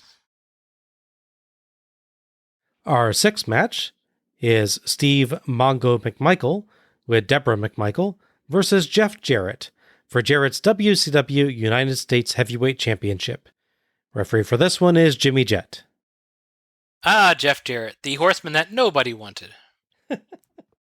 After jump from Federation number 6, Jarrett will be brought in by Ric Flair, famously in a big in-ring promo announces the new star that's going to be part of the Lesser Four Horsemen. As you like talk about, they would have they'd have a woo off and a strut off. Yes. Which will go horribly awry for poor Jeff Jarrett. Yeah, Jarrett does his one strut over and over and over, and Ric Flair does these like massively varied ways of doing his routine, and somehow this is supposed to make Jarrett look good. It's funny as heck. I loved watching it, but it in no way builds up Jeff Jarrett. Yeah, if the plan was to get people to turn on him, it worked, but I don't think that was the plan. But yeah, so he faced a pretty strong rejection from fans and in storyline from the other horsemen other than Ric Flair. In spite of that, he would actually end up winning the U.S. title from Dean Malenko on Nitro, which is the start of Dean Malenko's losing streak story, which you covered parts of in the recent past. The other aspect going on is that while he's officially not part of the group, Jeff Jarrett does seem to have the eye of Mongo's wife, Deborah, who's also his valet. Nothing overt, but definitely when they were tagged together, she would seem to be watching him more than watching Mongo. She'd be distracted, that kind of thing, to hint at something going on there. People have been wondering, like, is she more interested in Jarrett than him? And it's not clear. Yeah, it's always interesting to think about this period with Jarrett, because I totally get why the crowd doesn't take to him. I believe it's probably about 75% that outfit. Does not help, no. But at the same time, Jarrett is a great performer. Sure. And I think actually would make a really good horseman. Yeah. He would fit right in that group. He's that old school mentality. He wrestles good matches. He's from that proper era to really get what that group means and how to work within it. And it's such a shame that that just doesn't work. Yeah. I think they make of it what they can, but you really wish that had worked out, because I think Jarrett would have made an excellent actual horseman as opposed to the unwanted horseman that he ends up being. It's a massive shame. Mm-hmm. Mongo says it's time for him to have a belt around his waist, and Jarrett should never have jumped in his chili. Goodness, I hope it wasn't too spicy. There's no way Jarrett would avoid getting that in his eyes if he was jumping in it. Yeah, that's true. That is such a weird expression. It's like, that's got to be a weird regional thing. I don't know. Yeah, it's definitely lost on me for sure. Mongo has his traditional briefcase And Deborah, of course, has her Queen of the WCW sash. Yes, she does. I still hate Jarrett's outfit. Yeah, even if it's supposed to be guitar strings, it's not a good look. Yeah. Jarrett poses with his title, but Mongo steals the belt and poses with it too. Jarrett lunges in, but Mongo goes to hit him with the belt, so Jarrett flees. Jet finally gets the belt, as Jarrett says Mongo has to earn the belt just like Jarrett did. But then Jarrett gets the belt back and poses with it again to massive boos from the crowd. Mongo directs a Jarrett sucks chant, so Jarrett retreats outside for a while. Finally he returns, and we actually get started. Mongo overpowers Jarrett, swinging him around with ease, and hits a great spinebuster. Mongo 3-point stance, and Jarrett flees outside, selling the leg. Back in, Mongo wins a test of strength and sends Jarrett back out with a clothesline. They brawl over by Sid Vicious Guy. Mongo chokes Jarrett with a cable, earning a warning from Jet. Tony says that would have been a DQ if they'd been in the ring. So wait, that's actually okay to do if you're not in the ring? I have what? I have more questions now than before. Back in, Mongo hits a dangerous-looking press drop, but then gets 2 with a power slam. But Jarrett dodges a running knee, and Mongo hits the turnbuckle. Jarrett furthers the damage with Mongo's own 3-point stance charges, then goes for the figure 4, but Deborah gets on the apron with Mongo's briefcase. Jet argues with Deborah, but she sneaks the briefcase to Jarrett, who nails Mongo hard in the arm and in the head, or the noggin wagon, per Dusty. Jarrett disposes of the case and pins Mongo for the 3 count and the win. Dusty says he's dumbfounded, and Heenan's confused as well. Jarrett celebrates with his belt and hugs Deborah, and she says she'll never give the U.S. title up as the 2 exit. Mongo is distraught. Weird that 2 matches in a row had endings revolving around a female manager betraying someone. Yeah. Differences in how it happens, at least, I guess. True, yes. Thoughts on this one? This is a pretty decent match, all things considered. You do definitely have to account for all the stalling. Yes. The match is officially 6.5 minutes, I think is what it's supposed to be. I'm wondering how much of that is pose with belt, leave ring, pose with belt, walk around outside the ring, yell at crowd.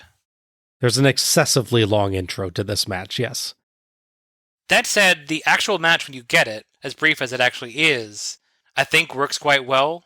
Mm-hmm. They tell a good story that Mongo is just more passionate and angry because he really hates Jeff Jarrett, and he's really driven to steal the title from him, to get it back. So he's hitting him real hard and he's taking control, but he's also less experienced. So when things can turn against him, they can turn against him really quickly. Jarrett's a guy who, even at this point, has over 10 years of wrestling is his career at this point. One of the running things throughout I find interesting is that Dusty really praises whoever gave this game plan to Mongo. The implication being, of course, that it's Flair or Arn coached him through a match how to beat Jarrett. Right. But there's a point towards the end when he does the elbow drop to Jarrett when he's slightly outside across the ring apron. Mm-hmm. And he typically calls out that was a move that his buddy Dick Murdoch used to do. At that point, I am 1,000% convinced that Dusty laid this match out to some degree. Yeah, I could see that, yeah. You can't see his smile because you don't see him on commentary, but you can almost hear his smile when he's talking about how someone gave us a great game plan and how well it's working. It's yeah, I did a good job, didn't I? I could see that. I could see Dusty being a good person to get involved in this too, because he has that same kind of old school mentality that Jarrett will work with quite well, but he can give Mongo a good match design as well. Exactly, so yeah. I wouldn't be shocked if Dusty was involved in it, and if so, he's right. He did do a good match design. Oh yeah, there's absolutely nothing wrong with him to do that, and I know because we didn't see the credits, he's listed as a producer on the show. Mm-hmm. So it's just funny that he sort of shows his hand a little bit there. It seems to, anyways. The one question I have involved in the finish is, so the very first shot where he strikes him in the elbow, is that really part of the storyline finish? The headshot he does is the knockout blow, and that makes sense. But do you need the elbow shot to wear him down? Do you know, he's definitely going to block this, so I should hit the elbow and then hit his head? Or did he just put his hand up and they went with it? I'm not sure. I mean, because Jarrett goes so quickly to the second hit, it's not like Jarrett's thrown at all. No. By that having happened. but I'm unclear on if that was an accidental Mongo forgot and got his hand up or didn't do the block right, or if that just actually was their intent. It works well. I mean, if it was the intent, it looks good, and it looked like it hurt. So you hear that one, yeah. Yeah, I hope it didn't feel as bad as it sounded, because that looked and sounded very painful. Yeah, I think it's one of those cases where it's made of like a sort of like aluminum type metal. So when it's hit against things, it makes a really loud noise, but I think it's fairly thin. Mm-hmm. This is why he just goes a full on straight swing right at his head. Yeah, but Mongo definitely like howls loud, and Mongo is not a very good actor. So no, yeah. Yeah, I thought this was a perfectly acceptable match. Jarrett did a great job making Mongo look powerful, really throwing himself around on Mongo's moves and screaming in pain. Mongo, for his part, bellowed through the entire match, which helped him look intimidating as all heck. This is a very loud match. Yeah, for sure. All you needed to make it better was Lex Luger in there, man. Based on this show, we need Luger and Mongo and, I guess, Hector Garza in a match. Yes. The match has a good general plot, with Mongo being aggressive and powerful, but Jarrett managing to outfox him and work the leg to set for the figure four. They got to the twist ending maybe a tad too quickly, though. It would have been nice if Jarrett did actually try the figure four after setting up for it, and only went for the briefcase when that didn't work. Mm-hmm. Still, a short but fun match with these two. Yeah, I think long-term we look at a match like this, I don't think I'm going to look back and go, oh, wow, this Mongo match and Mongo Jarrett match really stands out to me. But given the expectations we generally have for a Mongo match, based on his level of experience and ability, it definitely rises above what you expect. Mm-hmm. Definitely because of whoever put the match together, what it really was Dusty. This was definitely a well above average Mongo match, and genuinely a fun match to watch. So, yeah, I have no complaints about it. Yeah, agreed. On the following Nitro, we'd have a big match between Ric Flair and Jeff Jarrett, which would end in disqualification when the rest of the Horsemen, including Mongo, would attack Jarrett formally for real this time to kick him out of the group. It was kind of unclear that whether Flair still supported him, but after the turn on this show and then the beatdown afterwards, there's no question that Jarrett is no longer at all affiliated with the Horsemen in any way, shape, or form. So you get the team of Mongo and Benoit, attorneys at law, to face Jarrett in his unlikely ally of Dean Malenko. Unlikely given that Dean Malenko, as you might remember from my setup, is the guy he won the U.S. title from via cheating. They would end up in an elimination tag team match at Road Wild. Tony asks Gene what he thinks about what just happened, and Gene says he's appalled. And speaking of being appalled, he says, there's buzz about the main event with Hogan and Rodman versus Luger and the Giant. Heck of a transition, Gene. Transitions, folks. Yeah. Gene shills the hotline with a scoop on DDP's partner versus the NWO. 1-900-909-9900. Or, you could just wait a couple minutes, as that match is literally the next match on the show. Just one promo segment away. Yeah, right. How impatient would you have to be to call the hotline to find out what was happening minutes later on a show you'd already paid to see? It's a very good question. Yeah. Gene shows the upcoming Road Wild, and we get a brief ad for it in which the Steiners are riding to Sturgis, pursued by an NWO policeman. Okay then. We cut to an NWO black and white video promo from Hogan and Dennis Rodman. So, of course, NWO theme count 1. Whoa. Hollywood's on a roll, brah. The deal is, I've been on the porch so long, I've been running by myself. I'm the big dog. It's finally nice to find another champion. It's finally nice to find another dog. It's finally nice to find a fire hydrant that you have something in common with. And just like Hollywood has been rocked by Rod the Bod in Hollywood, just like the wrestling world is going to be rocked tonight by Rod the Bod in Hollywood, Daytona Beach doesn't have a chance. Bash the beach because Rod the Bod, the god himself, destroyed the whole town last night. Sweet! You be the man. You be the man. I'll be the man. You are the man. I love to be the man. Let me tell you right now. Daytona, you don't know what hit you. Because you know why? Because Rod the Bod, Hollywood, Hulk Hogan, we're here to tear this town apart. And you know what? Accept it. We ain't going anywhere. Okay? We're not going anywhere. No. You know what I like so much about you is the fact that you have a conscience. The fact that when you bust people right in the skull, the fact is, you saved a couple lives. You left the giant, that big, nasty, wart-infected giant, and Flexi Lexi, that Hollywood wannabe, for us to beat up tonight. Daytona, you've been devastated. This town can't handle Rod the Bod. But tonight, we're gonna take out the last two survivors, Hollywood and Dennis Rodman, the dirty dog. We're gonna take out the giant. We're here. You know what? When you get your hands on that nasty giant, would you please save a little piece for me? Would you please save just a little bit? No, I just want to have this little. I just want to taste him, John. He may be tall, but as they say, the bigger you are, the harder you fall. And you know what, bro? I didn't realize that everybody in the sports world was going to be watching tonight. I thought that maybe they would tape the show, maybe they would wait just a couple more moments to see what's happening. But whenever there's a natural disaster, whenever the two greatest athletes on God's green earth get together, everybody pays attention. They have no choice. There's no choice. You put the icing on my cake. You're great. I know I am. You're great. I know I am. But you're even better. You know, I just agree. Because you know why? It's nothing better. They want this. They want the ultimate. They want the ultimate goal. But you know what? We ain't gonna have it. And when you're NWO, you're NWO for life. This still has the usual stylish NWO feel with the black and white palette, freeform camera, and constant NWO theme, dang it. Yes. And they're always a bit rambly, but Hogan and Rodman just kind of seem to start talking here and just kind of keep going. Yeah. Well, I'll say the thing we discussed in that first show where they got the proper NWO one, I think this might have been the Nitro we covered. Yes. We joked about how overproduced these things were.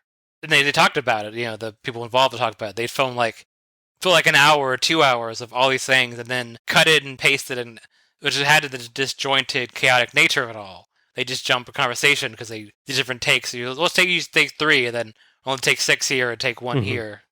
Whereas this one, they basically point the cameras at them and say, yeah, say whatever you want. We're cool. It feels like this is them planning out the promo and doing some rehearsal, and someone just accidentally turned the camera on. It's not bad. It's just strange. Between multiple bouts of Mutual Admiration Society and claiming that they destroyed Daytona Beach, they work in several bizarre statements, most notably Hogan calling Rodman a fire hydrant and himself a dog, which makes me wonder if Hogan knows what dogs do with fire hydrants. Guess not. And Hogan claiming he thought people would tape the pay-per-view rather than watching live, which doesn't suggest a great deal of confidence in WCW's performance. Well, before he said tape it and then wait a couple of minutes. Yeah. As someone who's taped a lot of stuff off TV, that's not how it works. That's not how it works, no. It was still honestly fun to watch just because it's so different from what you normally get with wrestling promos. And it was a massive improvement over the last Dennis Rodman promo that we had with his weird delivery of his shouts to Vader. Oh, yeah, that's true. But man, this one was bizarre. Yeah. Part of me really wishes that, especially because he's around for the match itself, that Savage was involved in this. Yes. That's the only way it could be more in outer space, I think, than it is currently. Yeah. Well, plus, Hogan and Savage have more natural repartee. You can tell Hogan's definitely trying to get that with Rodman throughout these promos and like on the shows building up to this, and then on this, even this show here. They definitely don't quite have that down yet. They'll have more practice, as we'll discover. But yeah, whereas if Savage is there, you'd have a more controlled thing, and they sort of cut to Rodman to say crazy stuff. I feel like if you took a shot every time they said Rod the Bod, you would not make it to the end of the show. This is true. Among other things involved. I feel like during this, you can tell Hogan is the one that has the responsibility for kind of like keeping them moving towards a conclusion. And he does a pretty fair job of that. There's a few points where he kind of like brings in the next topic or cuts off a segment that's reached its end. Yeah. It makes sense as the more experienced performer. He's kind of like, controlling the pace of the promo. And it's actually not that long of a promo. When you first watch it, you think that this thing's like 5 or 6 minutes or something like some of the older NWO promos. Yeah. It's actually like 3. Okay. It's no longer than the Raven segment. So Gotcha. It's not like the incredibly indulgent thing it at first sounds like it is. Yeah. I'm not sure if that's a compliment or a diss on my part, but No, I get it. I did actually ultimately enjoy this promo. It's very interesting. It's just, it feels very strange. I think it makes sense thinking of it in context of the old NWO promos that, like you said, they would do this long conversation and then they would trim it. It's like they did the long conversation part and they just forgot to do the cuts. Yeah. Or as Gary thought, this is the cut down version. There's not any like awkward No, I know. camera cuts or anything like that, though. So that's the thing. But yeah. Get the show on DVD and hear the full 25-minute version of the Rodman Hogan promo. I would almost be curious enough to do that. I don't know. Almost. Yeah. It's one of the tricky things. So obviously they've been doing these interview promos for a year at this point now, or just about. So on one hand, you're like, maybe you've done so much of that already. If you don't do it on this show, it'll be fine. But then the flip side, of course, is that they think this is the big show people are going to watch. Because we've been building up this Rodman match. It's the match of the century, greatest moment in sports history. So if we don't do an NWO promo, even if it's just the two of us, then it's a missed opportunity. Yeah. So I kind of get why they did one, and it's definitely not as long as other ones, but it sure is even more rambly and less structured than normal. Our 7th match is the NWO, Scott Hall and the Macho Man Randy Savage, with Elizabeth, versus Diamond Dallas Page and a mystery partner with Kimberly Page. Referee for this one is Mickey J. So, of course, the story going out of this is that DDP would famously rebuke the New World Order as they tried to invite him, and they would start a feud. He'd have a bunch of matches with Randy Savage, of course, who'd do this whole thing where Randy Savage would pretend like he didn't know his name, and just really disrespect him. Meanwhile, Kevin Nash is absent with legit injury, thankfully not a major one, but enough to keep him off TV for a while, which is why they involve 6 in the tag matches and such. This is why it's Scott Hall and Randy Savage versus DDP as a partner. Though at the same time, obviously, you have the Randy Savage connection there. So it doesn't feel like, oh, we got to sub out somebody. And obviously, it sounds insulting to Randy Savage, and I don't want to do that he's subbing in for somebody else, because he's Randy Savage, It's The big moment, of course, building up to this is the Go Home Nitro before this. Randy Savage would say he's gonna make a warm-up match, he's gonna show people really how to wrestle, and he's gonna show DDP what he's got coming. So he'd face the Lucha legend himself, La Parka. Match would go on fairly normal until Randy Savage, thinking he had the advantage, would go for his top rope elbow. But of course, he wouldn't land the right way because he's actually there to get 2 boots in the face as he drops down. And as he's recovering, suddenly La Parka grabs him and does the Diamond Cutter, throwing off his mask and revealing that he's actually DDP.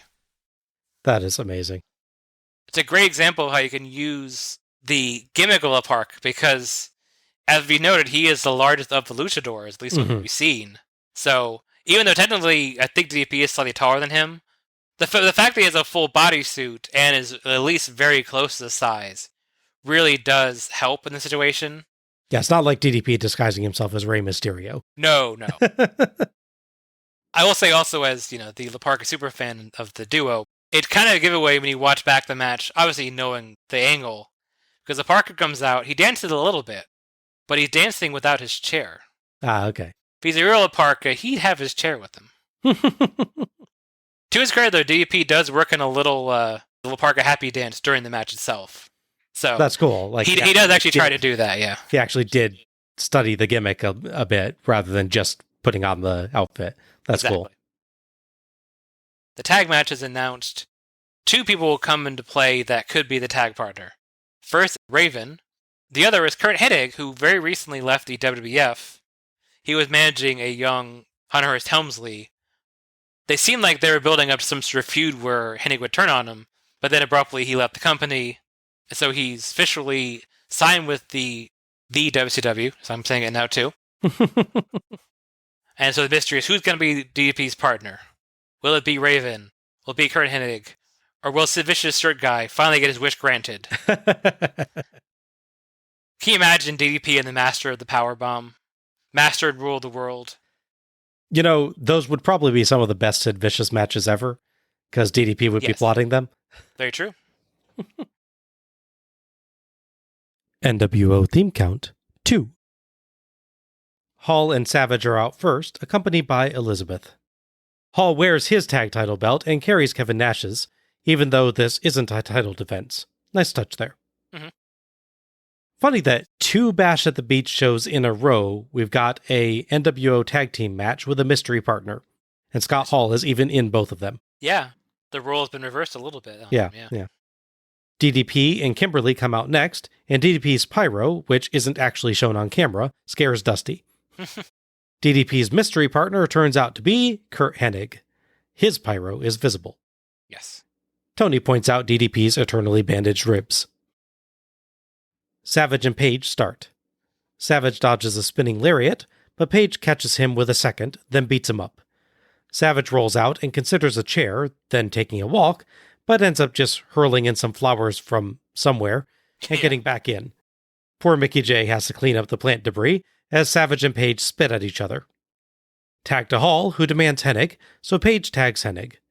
Hall throws his toothpick at Hennig, so Hennig spits his gum at Hall. Hall says something like, "You haven't changed." These two had matches in the WWF when Hennig was Mr. Perfect. Yes. And of course, they were tag partners in the AWA. Yes. Hennig out-wrestles Hall and slaps him hard in the face.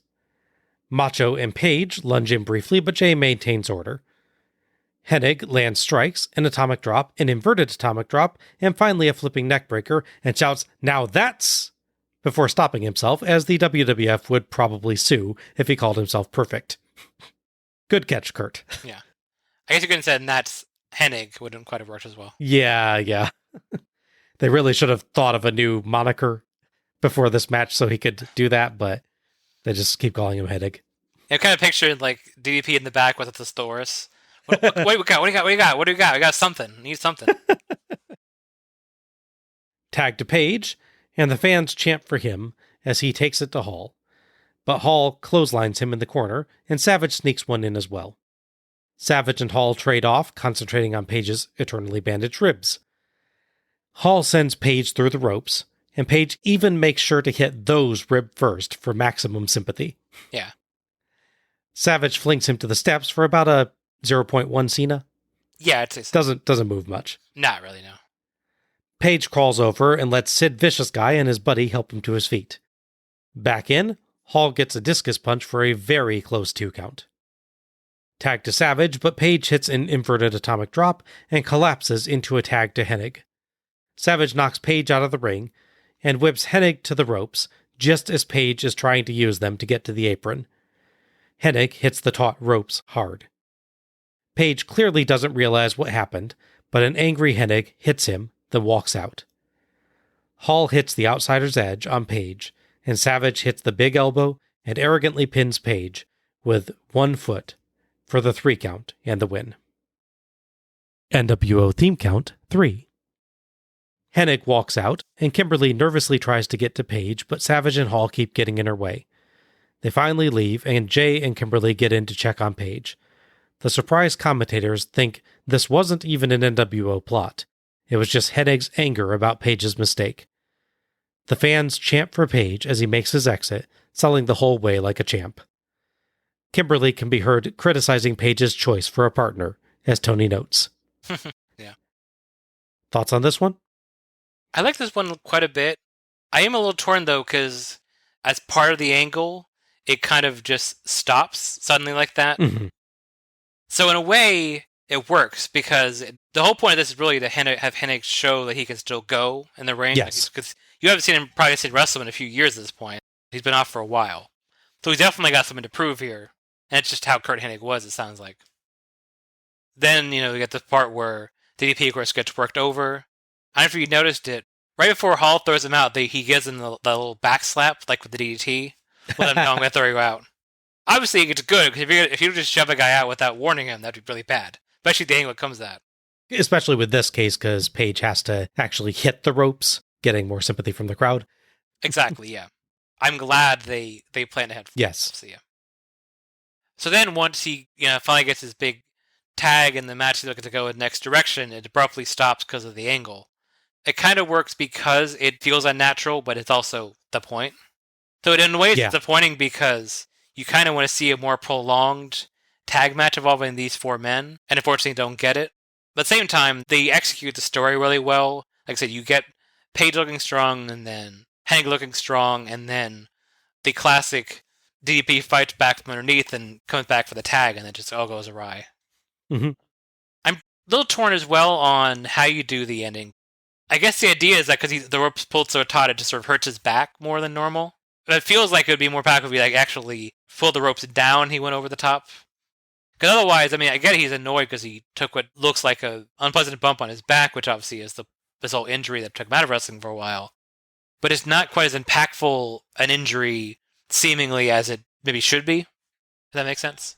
I feel like that spot works, but it needed one other bit of tension to set up for it or something. Like, if you had a little touch of tension and they get past it, and then this happens, then it makes more sense. But at the same time, the fact that it feels unreasonable for Hennig to be that angry, I think actually maybe works in favor of the feud that's coming.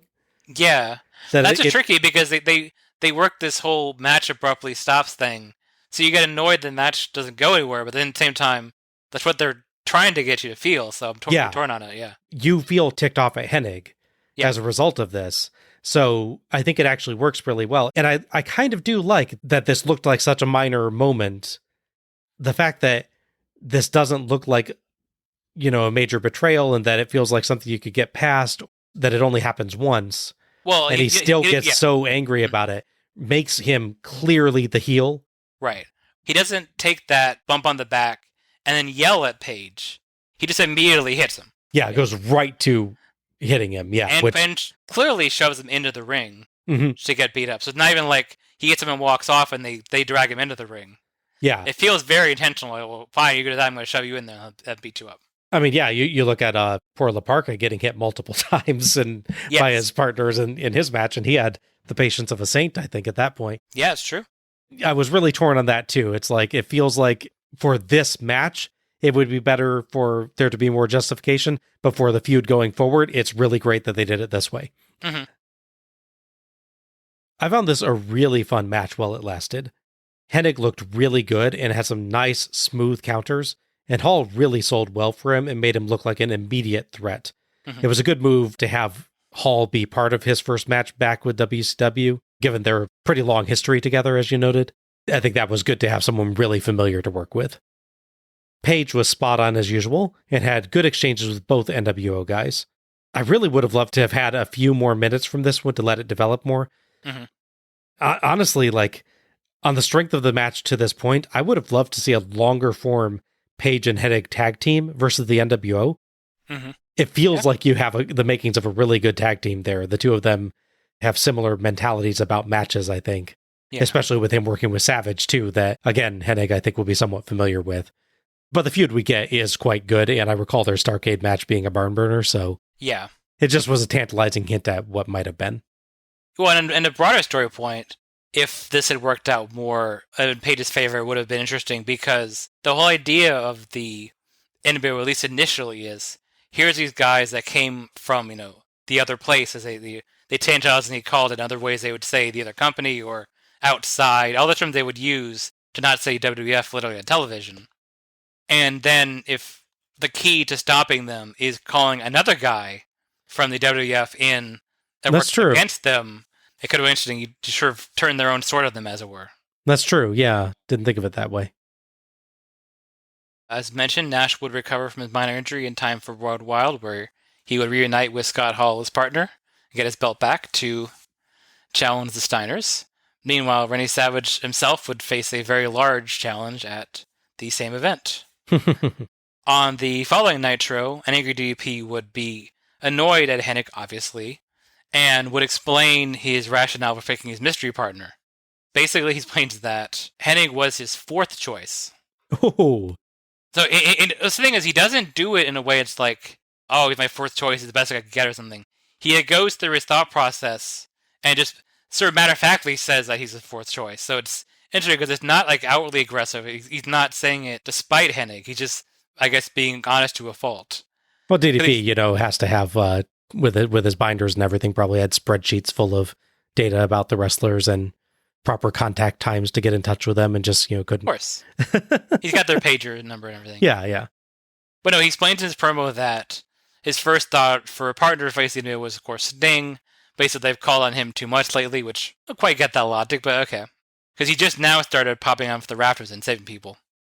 And then said his next choice would be either Luke or the Giant, but they have their own match going on tonight. So then later on, he, of course, goes for more revenge against the duo of Hall and Savage, and is attacked by Hennig. Gee, why is he mad, based on what you said earlier in the same show? This, of course, would lead to a match we have at Road Wild between Hennig and DDP. Oh, and the overarching story throughout as well is that, as we see at that match at Road Wild, is that Ric Flair is trying to recruit Hennig for the Four Horsemen. Our 8th match is Rowdy Roddy Piper versus the Nature Boy Ric Flair.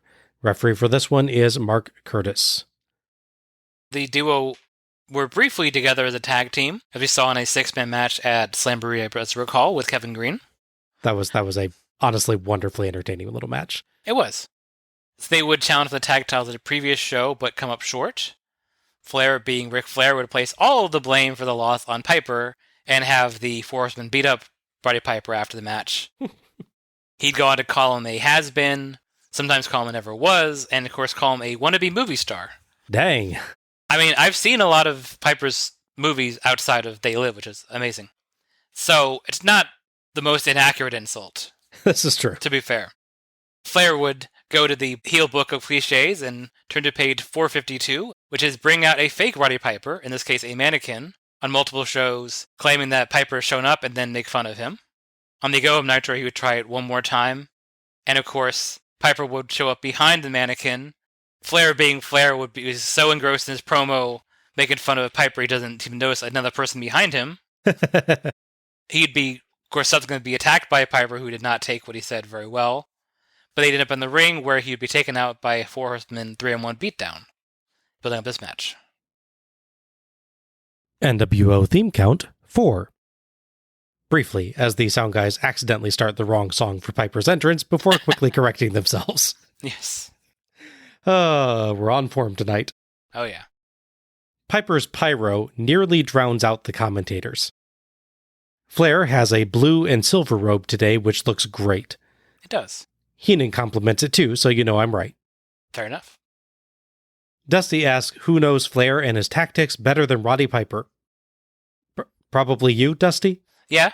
You spent literal years feuding with the man? Maybe Arn. Arn's pretty good, actually. Yeah. Tully, perhaps? J.J. Dillon? Yes.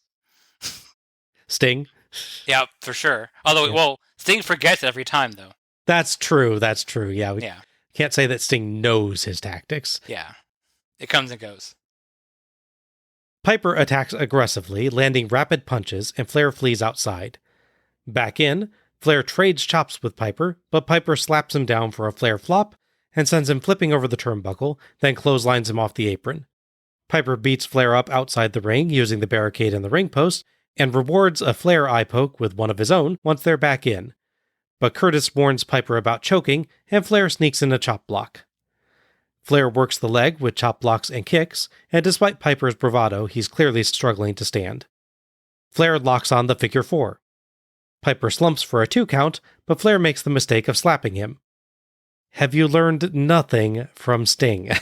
Or Luger, even. Luger did that as well. I guess Flair's fought Sting so much he has his memory problems, I guess. I guess so.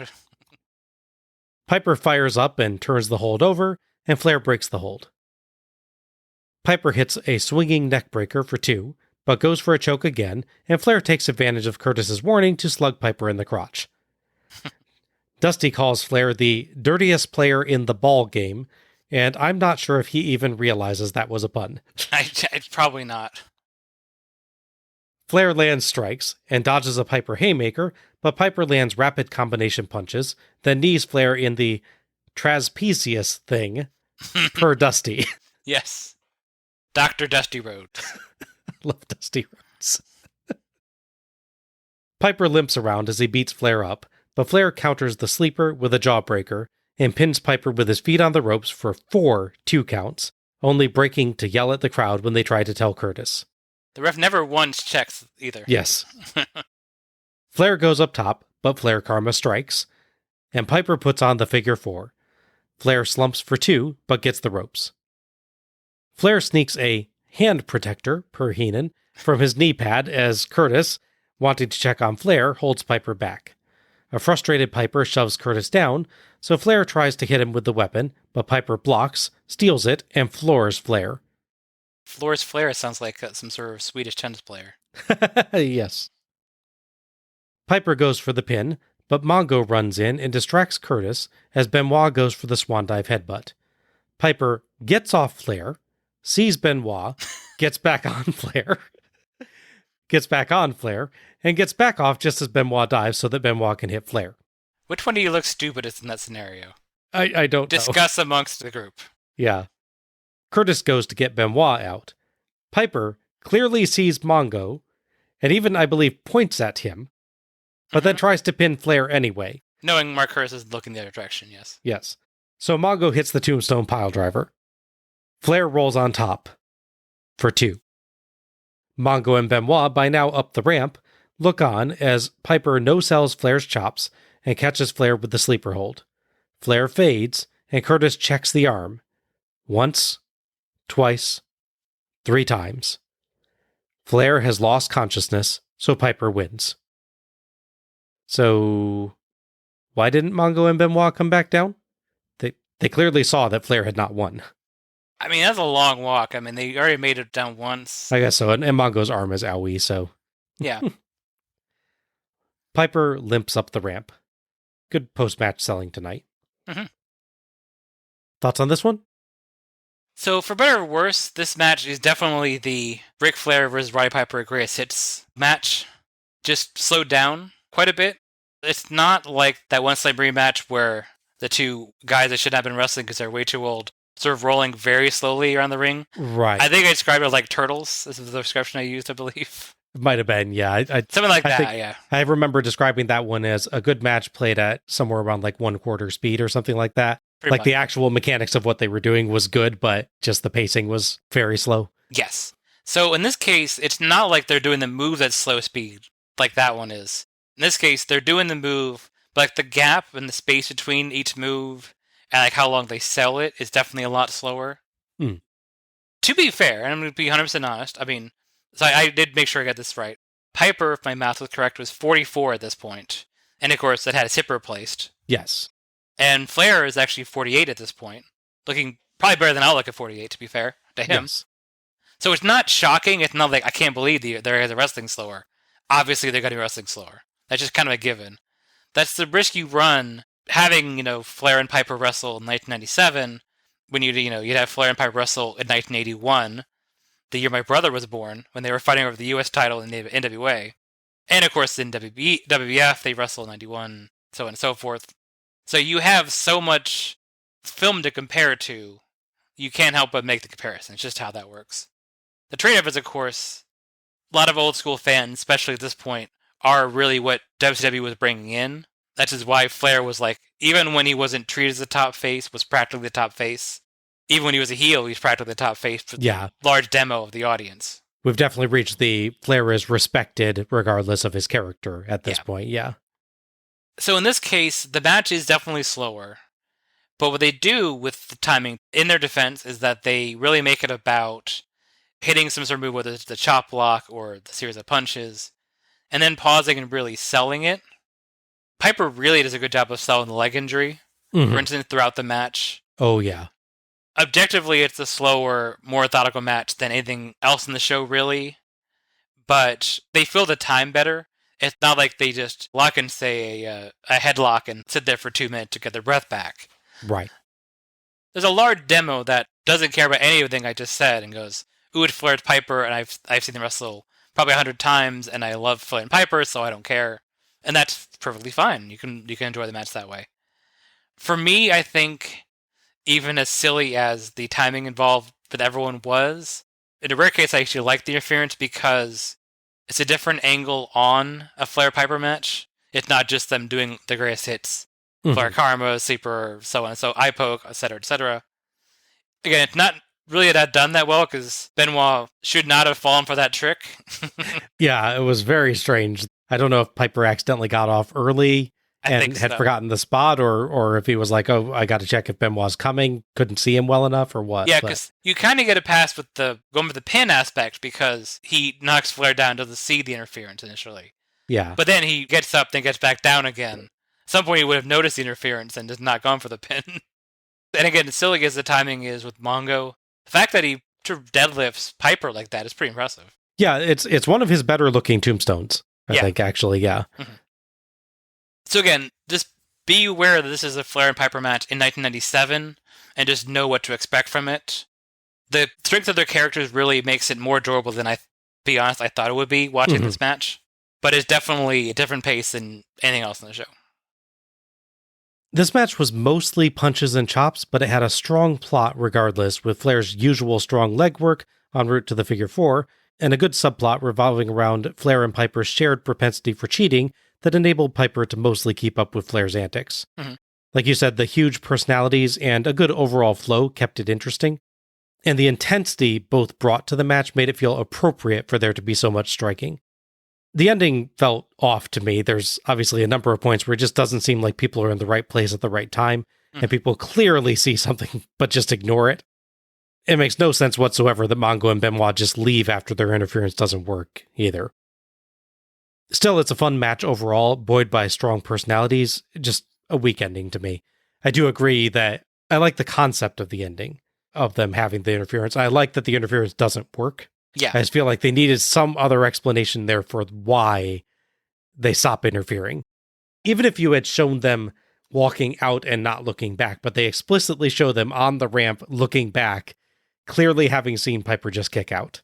Right, yeah. So it feels like they're about to charge back down to the ring, but they don't.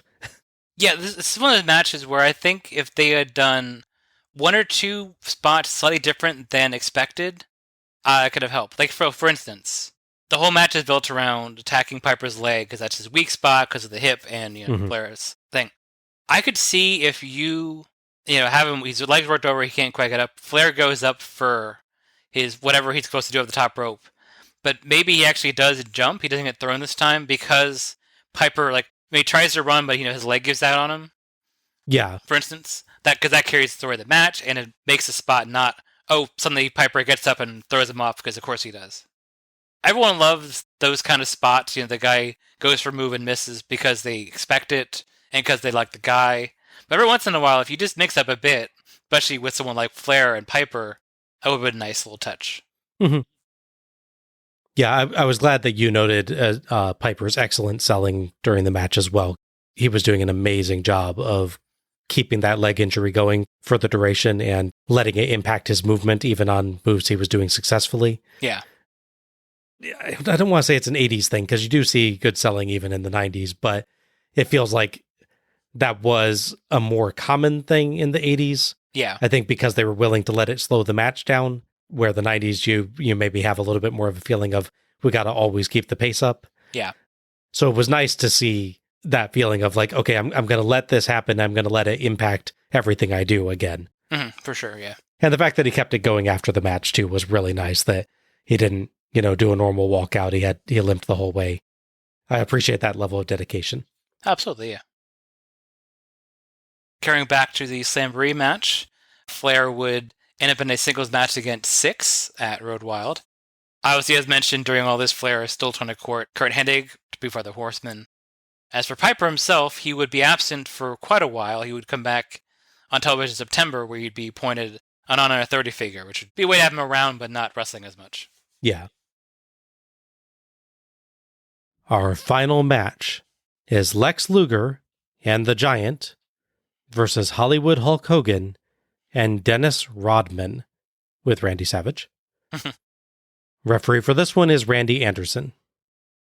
We go back to 1995, Bash at the Beach, where, for no apparent reason, Dennis Rodman is here to help out Hulk Hogan. And now he's rejoined his buddy. This time he's come to the dark side. Was even more no apparent reason on the Baywatch episode where Rodman is just an unexplained presence at ringside.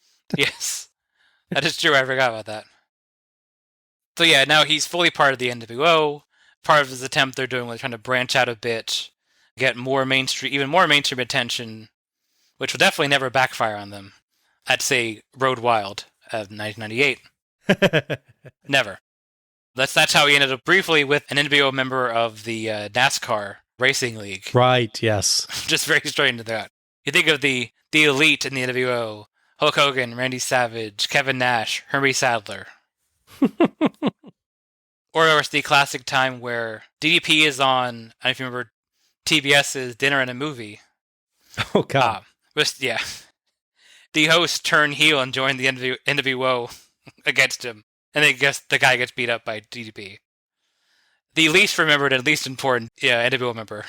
The host of Dinner and a Movie. But cross-branding TBS. Anyway, so back to Rodman. He is now part of the group. He would show up on Nitro, hang around backstage, perhaps party a little too much and partake a little too much. And he'd also miss practice for the Bulls, which the coach did not like and the others did not like. He would take part in a beatdown or two as shown in the video package, where he'd help keep Luger at bay. It's of course important to remember that Lex Luger is the number one contender to the world title, having won that Four Corners match at Spring Stampede. He had that great character-defining moment where the Giant tags Lex Luger when he's got the chance to easily get a chokeslam on, I want to say Booker T, but it could be Stevie Ray. Mm-hmm. Because he knows that Luger is the right man for the job. He's the guy that could beat Hogan. He's the next guy for the thing. I think I might have given Giant MVP for that portrayal. I think you did, yes. I might have. I totally get that as well, yeah. There's a promo they run in Nitro in the Go Home episode where he talks about this, the high point of his career so far is tagging out to let Luger win. That's cool. So, anyways, that brings us back around to all the media attention that they're getting for having Rodman. At this point is, I would say, near the peak of his basketball career. So, if it's a time to get him on your show, this is the time. The question is, should you have him wrestling on your show? You'll see. Michael Buffer does the introductions, dubbing this a tag team match the world has been waiting for. Really? I mean, objectively, that's true because we knew what was going to happen and then we had to wait for it. I guess so, yeah. That's just how time works, yeah. He doesn't mention willingness, yeah. That's true. Luger and Giant are out first to Luger's wonderfully catchy theme. Luger is apparently, quote, famous for his rack of doom. So he stole the of doom from the dungeon, I guess. He was part of them, so it makes sense. That's true. NWO theme count, 5. Buffer dubs Hogan and Rodman, a tag team the likes of which has never even been dreamed of, let alone been seen before. Wow. High praise. Buffer says Savage's arrival is a surprise and that he's perhaps acting manager. Is it that surprising to see an NWO guy come out with NWO guys?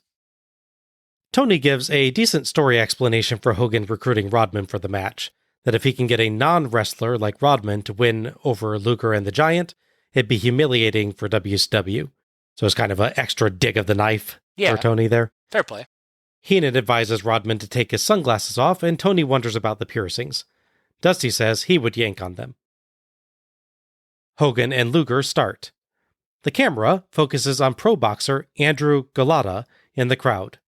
A former Olympic bronze medalist, Galata, much like Tyson, bit an opponent during a match. Mm-hmm. Not at the Olympics, mind you. Well, that's good. In 1996, he repeatedly punched Riddick Bowe in the crotch during a match, getting disqualified. Yeah. This caused a riot, and for some reason, Galata was actually given a rematch after this, in which he proceeded to again get disqualified for again repeatedly punching Bowe in the crotch. At this point, who's at fault for that one? Let's be honest. Fool me once, yeah. Gotcha. I'm kind of surprised that WCW didn't give this guy a job in the hardcore division. Yeah, right?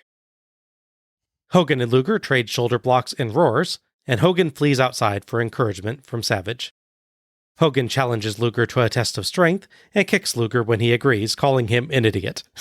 Okay, that was kind of funny. Hogan lands strikes and a slam, but Luger dodges an elbow drop and slams him. Hogan tags Rodman. Rodman slowly gets in, and someone with absolutely incredible aim beans him in the head with a wrapper. Yes. Someone tosses one into Hogan, too. Rodman repeatedly backs out of lockups, and Hogan whispers to him. Rodman manages an arm drag, and the commentators sell it like he's just won more world titles than Ric Flair, as Hogan and Savage come in to celebrate with him. Oh, you skipped over my favorite part, which is before the arm drag, when he just locks up, they go, history has been made! History has been made tonight! Hasn't even done a move yet. History has been made. Luger lands multiple arm drags to Rodman and a charging Hogan, and Rodman loses his bandana and sunglasses. Tony hopes the earrings go next. Hogan and Rodman get comfort from Savage. Back in, Rodman shoulder blocks Luger, and the commentators sell it like he just beat The Undertaker at WrestleMania. Yes. Luger clotheslines him, and he tags Hogan. Luger tags Giant, and neither Hogan nor Rodman can gain much ground on him.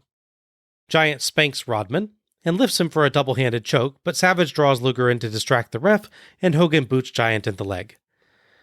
Hogan and Rodman trade off wearing Giant down. At one point, Rodman just seems confused about where to be, and actually trips over Hogan. Yes, he does, yeah. Hogan and Rodman hit a double hip toss on Giant, and both pin him, which gets two, as apparently that's somehow a legal pin. Well, I mean, it's a tag team match. No. I had to try. Giant tags Luger, who runs wild with clotheslines for Hogan, Rodman, and Savage. Rodman kicks him in the back for an amazing Luger sell, and Hogan belly-to-back suplexes him for 2. Hogan hits the leg drop for 2. It was an arrogant cover, but Luger kicking out of that is big. Except the commentators barely mention it. Point of note, you know who else kicked out of the leg drop at 2? Sid Vicious. That's true, yeah. See, the Sid Vicious guy willed Luger to kick out like there. It was all the willpower from that shirt. Yep. Exactly. Yeah. The crowd at least chants for Luger, so they care. True. Tag to Rodman, and he lands Nash-style back elbows and extended leg boot choke. While Hogan and Rodman celebrate, Luger tags Giant. Savage beats up Luger as Giant lands headbutts and big boots to Rodman and Hogan, but Rodman headbutts Anderson. An obviously fake Sting enters. Per 83 Weeks and What Happened When, this one is Kevin Nash. Anyone with eyes, it's Kevin. Yeah, him going over the top rope for his entrance makes it fairly obvious, yeah. Nash hits Giant... sorry. No, it's... Keep up the illusion. Sting, Giant air quotes, hits Giant with a baseball bat. Giant rolls out, and Hogan and Rodman choke Luger. Rodman holds Luger, but Luger ducks, and Hogan hits Rodman by mistake. Luger scoops Hogan up for the torture rack, and Nick Patrick runs down to replace Anderson, as Hogan submits, giving Luger the win. Rodman and Savage each try to attack Luger, and each gets racked in turn. The NWO retreats, as Luger goes to check on Giant. Hogan can be heard whining that they cheated. Sure. Thoughts on this one? To be honest, it's a pretty by-the-numbers tag team match, but it's definitely good that the bulk of it is worked by Hogan on the heel side, and really, I'd say Luger on the face side. Obviously, Giant does his part as well, but those two, with the most experience of anyone in the match, makes the most sense. Yes, absolutely. The thing about this match is, of course, the announcers, clearly with, I want to say, Eric Bischoff yelling in their ear, like Vince McMahon would famously do to announcers for decades, supposedly. We're told, you must hype up this match as the greatest thing in the history of mankind. Yeah. Nothing before or after will be better than this match. Rodman locks up. History has been made. Rodman can jump. Who would have guessed? It's like if they somehow could have worked him throwing a ball in the match. Like, oh my gosh, how do you do that? Yes. So, if you really break this match down and cut out the stalling, I feel like there's probably not a lot more action than we got in the Mongo-Jarrett match, and the finish is definitely overbooked. Who was honestly fooled by Kevin Sting? Okay, even before he steps over the top rope, I'm like, oh, that's just Kevin Nash. There's no question about that. There's no debate whatsoever. To be fair, it is brought up in commentary on the opening of the next Nitro, and it's part of everything I'll cover, so they definitely did not try to pretend like it was anything else. I mean, the commentators tonight still sell it like it's actual Sting, though. That's the thing. Oh, I know. I just mean, by the next night, they say, like, oh, like, we first saw from far away, I wasn't sure, but, Yeah. I guess you could maybe give them a little bit of a pass. Obviously, they're saying it because they were told to say it. But maybe give them a little bit of a pass because bear in mind that they're, like, in the back of the arena. They're not, like, actually at ringside watching things. So they're watching the little monitor. If you really want to accept kayfabe and pretend like they weren't just told to say it, maybe they could be fooled, but the audience is not fooled. Yeah, it's... No one in the ring is fooled. I'm glad they at least don't play it up where the Giant is fooled or where Luger is fooled. Putting aside the hype, the ridiculous level of hype they give the match, nothing really goes wrong, per se. There's the one part where Savage clearly goes and talks to Rodman, and then he goes to do a spot, which is not that surprising. There's a lot of those points, honestly. Okay. They disguise them pretty well. Very blatant. There's one very blatant. They disguise them mostly, but really, honestly, count the number of times that Rodman goes over to Hogan or that Hogan gets Rodman over to him, or that Savage is having a chat with Rodman. They generally disguise it as them like celebrating about something, but I would wager that every single one of those is them saying, hey, Dennis, here's the next spot sequence. Remember this. Mm-hmm. The one I really highlight is the one where Savage pretty much gets on the apron and talks to him. Yeah, they don't even cover that one at all. The other one that is not particularly well covered is, or actually two, both when they're double teaming the giant, I think. One where Hogan yells very audibly to Rodman, "Put your boot up." Oh, which can at least be taken as match strategy as well, so I don't have a problem with that.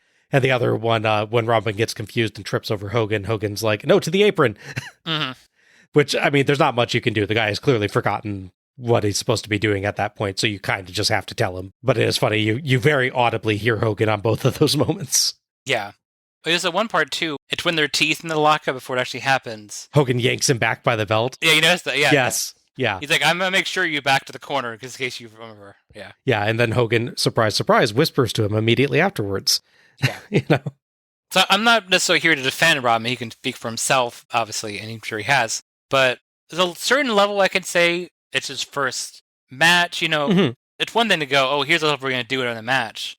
It's another thing necessarily be under the lights and have the crowd. Mind you, he is a pro athlete, so he should be better prepared for this than, some random person in their first match. There is a different thing from playing a game that you're used to playing and doing a scripted performance in a style you are not used to. Right. Yeah. That's fair. When he's playing basketball, he knows what he's been coached to do, but it's not literally, I'm doing the spot and Karl Malone's going to get out of the way so I can get a shot, obviously. Right. It's still competitive. So I give him a little leeway with having to be coached here and there because it is his first match and he gives them the lights. But it's okay, so it's weird, right? So let's go by the commentators. So when Rodman locks up, again, they say history has been made, the game has been changed, all these crazy things. With an arm drag, they act like he's Ricky Steamboat and he's the greatest man in the world. Contrast that to when anytime things are turned against him, like when he's arm dragged by Luger, suddenly they're like real derisive towards him, like, oh yeah, WCW is like, it's like, I would have liked if they maybe sell, oh, I'm surprised he'll do this move, surprised he learned to arm drag, for instance. But the fact that they make fun of him for like getting arm drag and knocked her over, right after they praise her being amazing, it's so confusing. Well, and then you have them like hyper praising the guy and then him getting spanked. Actually spanked by the Giant in the same match. And you're like, is the point of this match to build up Dennis Rodman as an interesting performer, or is it to make fun of Dennis Rodman? I can't tell. Yeah, there's a real bipolar aspect to the commentators about how they feel about Rodman and his performance and what he can do. Yeah. Mm-hmm. Because of that, the over-the-top praise almost comes off as sarcastic. Yes. It's really weird. I don't think it's supposed to be. I don't think it's supposed to be, but yeah, you can take it that way because of how the match is designed and how the rest of their commentary goes. Mm-hmm. This was a pretty bad match, but it wasn't as bad as I was afraid it was going to be. I know that's not really a compliment, but that's what I've got. That's fair. Hogan, Luger, and the Giant managed most of the match, and Rodman does look reasonably competent in the few moves that he does, Like I said, it's very clear that he's being directed through the match, though, despite Hogan and Savage's good attempts at disguising it. The match is very slow-paced, in part as a result of their work with Rodman. And it doesn't help that the commentators spend generous parts of the match praising Rodman to the moon for a very basic performance. In all honesty, he doesn't have that much more success than your average WCW jobber in this match. Yeah. But they praise him like he's a world title contender. Yes. As for the ending, fake Sting is obviously fake. The commentators sound like idiots claiming he's the real one. But at least that doesn't actually end the match. And Luger does get a heck of a dominant-looking win where he gets to put all 3 NWO guys in his finishing hold. I think Tony says, go ahead and put the rack on Sting as well. Mm-hmm. Like, he's immediately accepted that Sting is evil. It's amazing. Yeah. So this was a bad match to me, but it did at least make Luger look quite good, so it accomplished a goal. That's fair, yeah. We've got Luger challenging for the title soon, as I'm sure you'll talk about in your wrap-up, so it's important that he looks as good as possible. Yeah. I think this match does succeed in making Luger look like a beast. Yeah, that was my other note. It's at least this match makes Luger look very strong in the end, which is the goal. Yeah. So, strange and kind of awkward and slow match, but it does, in the end, accomplish its purpose. Luger's, of course, still number 1 contender, and he's just gotten another submission victory over Hogan, so he definitely getting that title shot. Interestingly, he decides to take his title shot the Nitro before Road Wild. In a very divisive moment for a lot of people involved in this long-term story, he actually wins the title on Nitro. Purely in the moment, a great moment for WCW. It shows, hey, look, Hogan can be beaten. We can finally win when it counts. Of course, the question is, the long-term story is telling, should you have had someone else beat Hogan? I think we've discussed that quite a bit. Yeah, we've done that, yeah. To be clear, I do not begrudge Lex Luger his title win. I'm very happy for him in that moment, but I wish they'd found a way to have him get a title win somehow around this, but I'm not sure when the timing was going to be. Mm-hmm. Maybe if he wins the title later off of Hogan, instead of rushing right to Goldberg, getting his reign, maybe find some way there, maybe. He earned a win somewhere. Yeah, I think we've discussed this a few times too, but there are so many people during this period that really deserve a title win because of the couple of huge stories during this period, the main NWO angle and then the Goldberg angle. It's really hard to find a place to fit them in. It's a real shame because it's like there's so many guys you really want to get a decent sized title reign. Mm-hmm. But just they move so quickly from the main NWO storyline to the Goldberg storyline that there's not like this breathing room in the middle where you can do some more transitional stuff. Yeah, I think somewhere in that gap from Sting finally gets his title and loses it way quicker than you would think, and Goldberg winning it, you could squeeze something else in there, but yeah, like so much of this is us looking at it 20 plus years after the fact and going, well, here's what I would have done, and it's all hindsight. Yeah. The Giant would end up wrestling Randy Savage on Road Wild. Curiously, he started out the very next Nitro being very mad at Nash. As noted, he was not fooled at all by Kevin Nash as Sting. It is this whole thing where he attacks everybody, takes out security guys, takes out 2 guys in the ring. They say he was kicked out of the building or taken away, and of course, that's a way so he doesn't attack anyone else later in the show. But somehow between, I gotta kill Kevin Nash because he attacked me with the bat, tried to trick me, he goes down and fight Randy Savage instead. That's just wrestling for you. And of course, heaven help us, we will see Rodman wrestle again in this series. I will say this was stronger than his Road Wild 1999 one. But, yes. I mean, that's a low bar, but I hesitate to use that as a benchmark for anything, but it's still the one we really have for him at this point, so yeah, I get it. As the NWO retreats and Hogan bizarrely brings up an illegal man, despite fake Sting helping the NWO there, Tony signs off. And Bash at the Beach 1997 is done. So final thoughts on Bash at the Beach 1997. The good through line of the show is all the undercard guys knew that this was going to be a big moment for them. Whether or not Rodman performed well or not is kind of material for them because this would get a lot of eyes on them in the outside wrestling world and just generally more of an audience.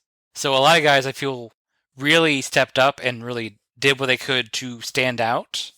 As noted, I thought all 4 people in the opening match had a little extra there. Even if their timing was a little off because they were trying so hard, they definitely over-delivered, I'd say. Dragon and Jericho also do quite well at that. It's just a shame the crowd doesn't seem to respond as much as they should. Steiner's in the End of Japan match is still quite good, maybe not as good as we'd hoped. The Lucha tag match is just ridiculous in all the right ways. Benoit and Sullivan make an extreme counterpoint from this crazy flip match to a hard-hitting blood feud where they build up Sullivan the underdog in his final match, ignoring, the 82 matches he had since. Yeah. At the moment, it does really well. Jarrett, for his part, gets a really good match out of Mongo. Jarrett and whoever helped put that together. Mongo does what he can. As we discussed, the tag match is a real mixed bag because it really works as an angle, giving you a match you really want to see and then taking it away from you.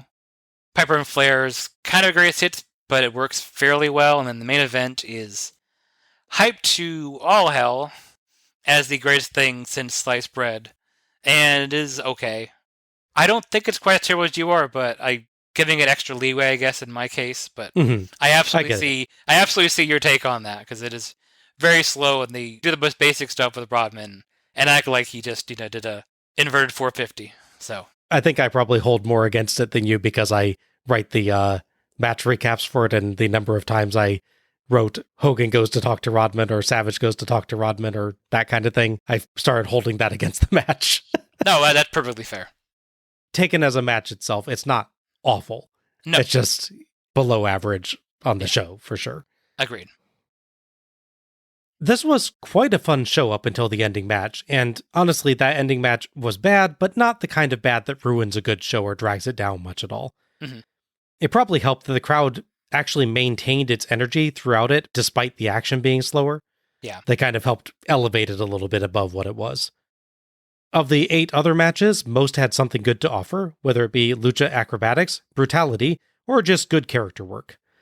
Whoever was responsible for laying out the matches tonight did a very good job, as even matches with weaker performers had good overall plots and some fun twists and turns. We only had 2 actual promos tonight, 3 if you count the brief clip of DDP talking on the interwebs, which I don't. No. I know I'll likely regret this next show because we always get promo overload whenever I say this, but I definitely could have used a few more. Maybe something for Flair Piper, a bit with Luger and the Giant building up the main event, or maybe a DDP reaction to Hennig's betrayal. Sure. Still, what we got was at least interesting and oddly entertaining. And hey, we had to have time to shield the hotline. Production had its good and bad points. We've got another strong set design tonight, and good use of graphics alongside beach-themed outfits, but the camera work had some quite poor angles and missed parts of matches, and the sound crew was not exactly on point. No. Definitely appreciated the set being involved in Benoit and Sullivan's match especially as well. That seems to be a theme on shows. If WCW designs a nice set, some wrestler or another will be very interested in breaking parts of it. Maybe that's why they don't do nice sets that often. I guess so, yeah. But then again, this is WCW, and being budget conscious is not their strong point. That is also true. The Tony, Bobby, Dusty, plus occasional Tenay commentary team was fun as usual.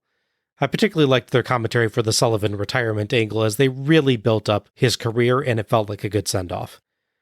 Their performance does slip with their massively over-the-top praise of Rodman's performance in the main event, but they still did a good job getting match stories across and having fun discussions there and for the rest of the night. Still, it's a definite sign of the problem WCW commentary is going to have going forward, selling everything like it's the biggest and best ever seen, even when it blatantly is not. Overall, while this had stronger moments and weaker moments, and definitely declined in quality towards the end, it was generally fun and quite an easy watch. It's a perfectly acceptable show that works to set up the angles that are going to carry WCW for the next few months. Match of the night and MVP. So Al, what is your match of the night? So thankfully some good competition here. Jericho and Dragons look quite good. The Lucha 6-man match is great. Benoit and Sullivan, they tell a really good story, so I can appreciate that. Jarrett and Mongo was way better than I thought it was going to be. The whole package of the tag match with Hall and Savage is quite good. For me, I think, if I'm thinking about matches I'm going to remember the most out of everything, I think as a total package for the match, that I don't have to sort of nitpick apart, I'd say for me it is the Lucha 6-man match. It's honestly, this feels like a really unique spectacle on a show that we don't get a lot of, so I really want to appreciate when we get it. And it's quite fun. Plus it had La Parka. That also helps. Yes. Yeah, for me, this is between the Lucha 6-man tag and Dragon vs. Jericho. The former is an absolutely amazing stunt spectacular, and the latter is a sharp, well-crafted story of two evenly matched performers. It is amazingly close. I think I've been going back and forth on this all day. I feel I usually didn't write mine out. I just decided at the end. Yeah, I'm going to give this to the 6-man tag as well. As you pointed out, it's a brilliant performance and it's also very different. Yes. I think we need to acknowledge that. And the fact that there's so many guys putting out so many creative spots all at once makes it an even more impressive achievement. There's so many different parts to manage to that match that the fact that it all goes so smoothly is really notable. Mm-hmm. Absolutely. Showstopper of a match. Absolutely. MVP? Sure. Bunch of people to quickly highlight. Mortis, because I feel like it seems like he definitely put a lot of that match together. A lot of like more complex stuff. Chris Kanyon in general never gets enough credit for what he did. Dragon and Jericho, even though they couldn't really win the crowd over for the most part, both were really impressed in their match.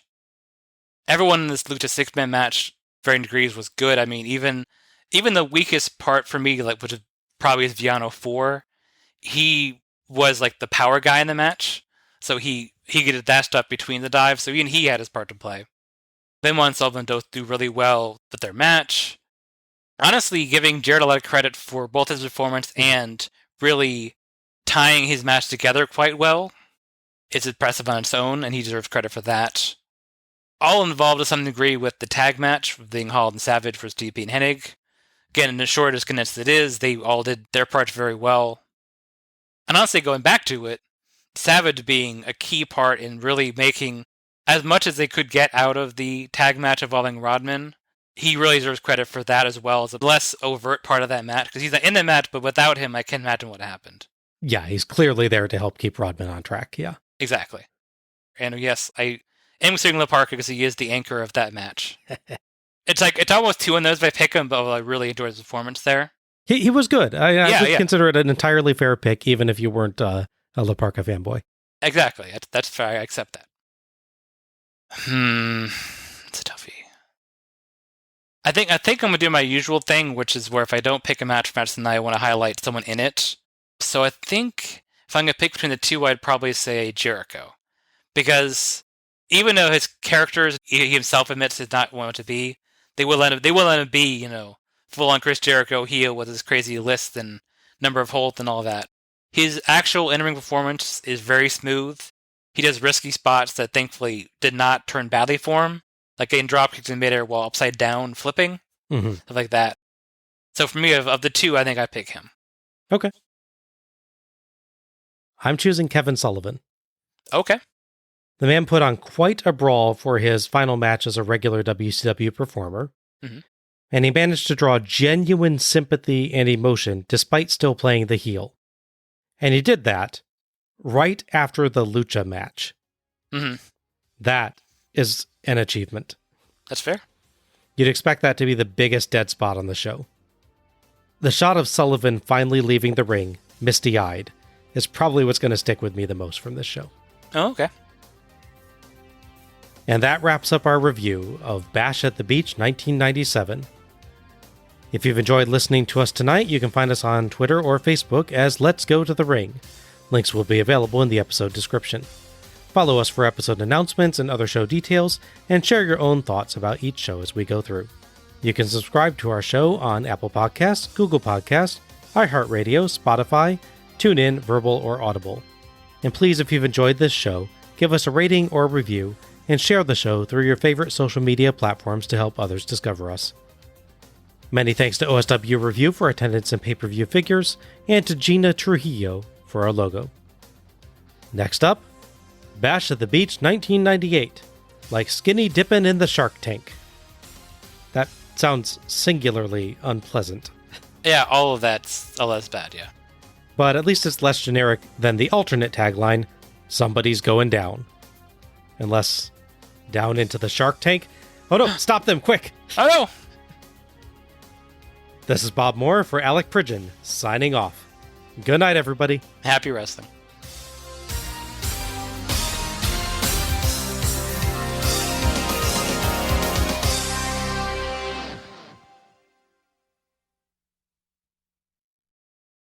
Wow, I totally mistyped this one. Here's what I've got written. This is great. Rodman holds Luger, but Luger ducks, and Rodman hits Luger by mistake. It was late. Rodman used the dagger of time to fix his mistake. Oh my gosh, I'm crying from that one. That was one of my better typos of recent memory.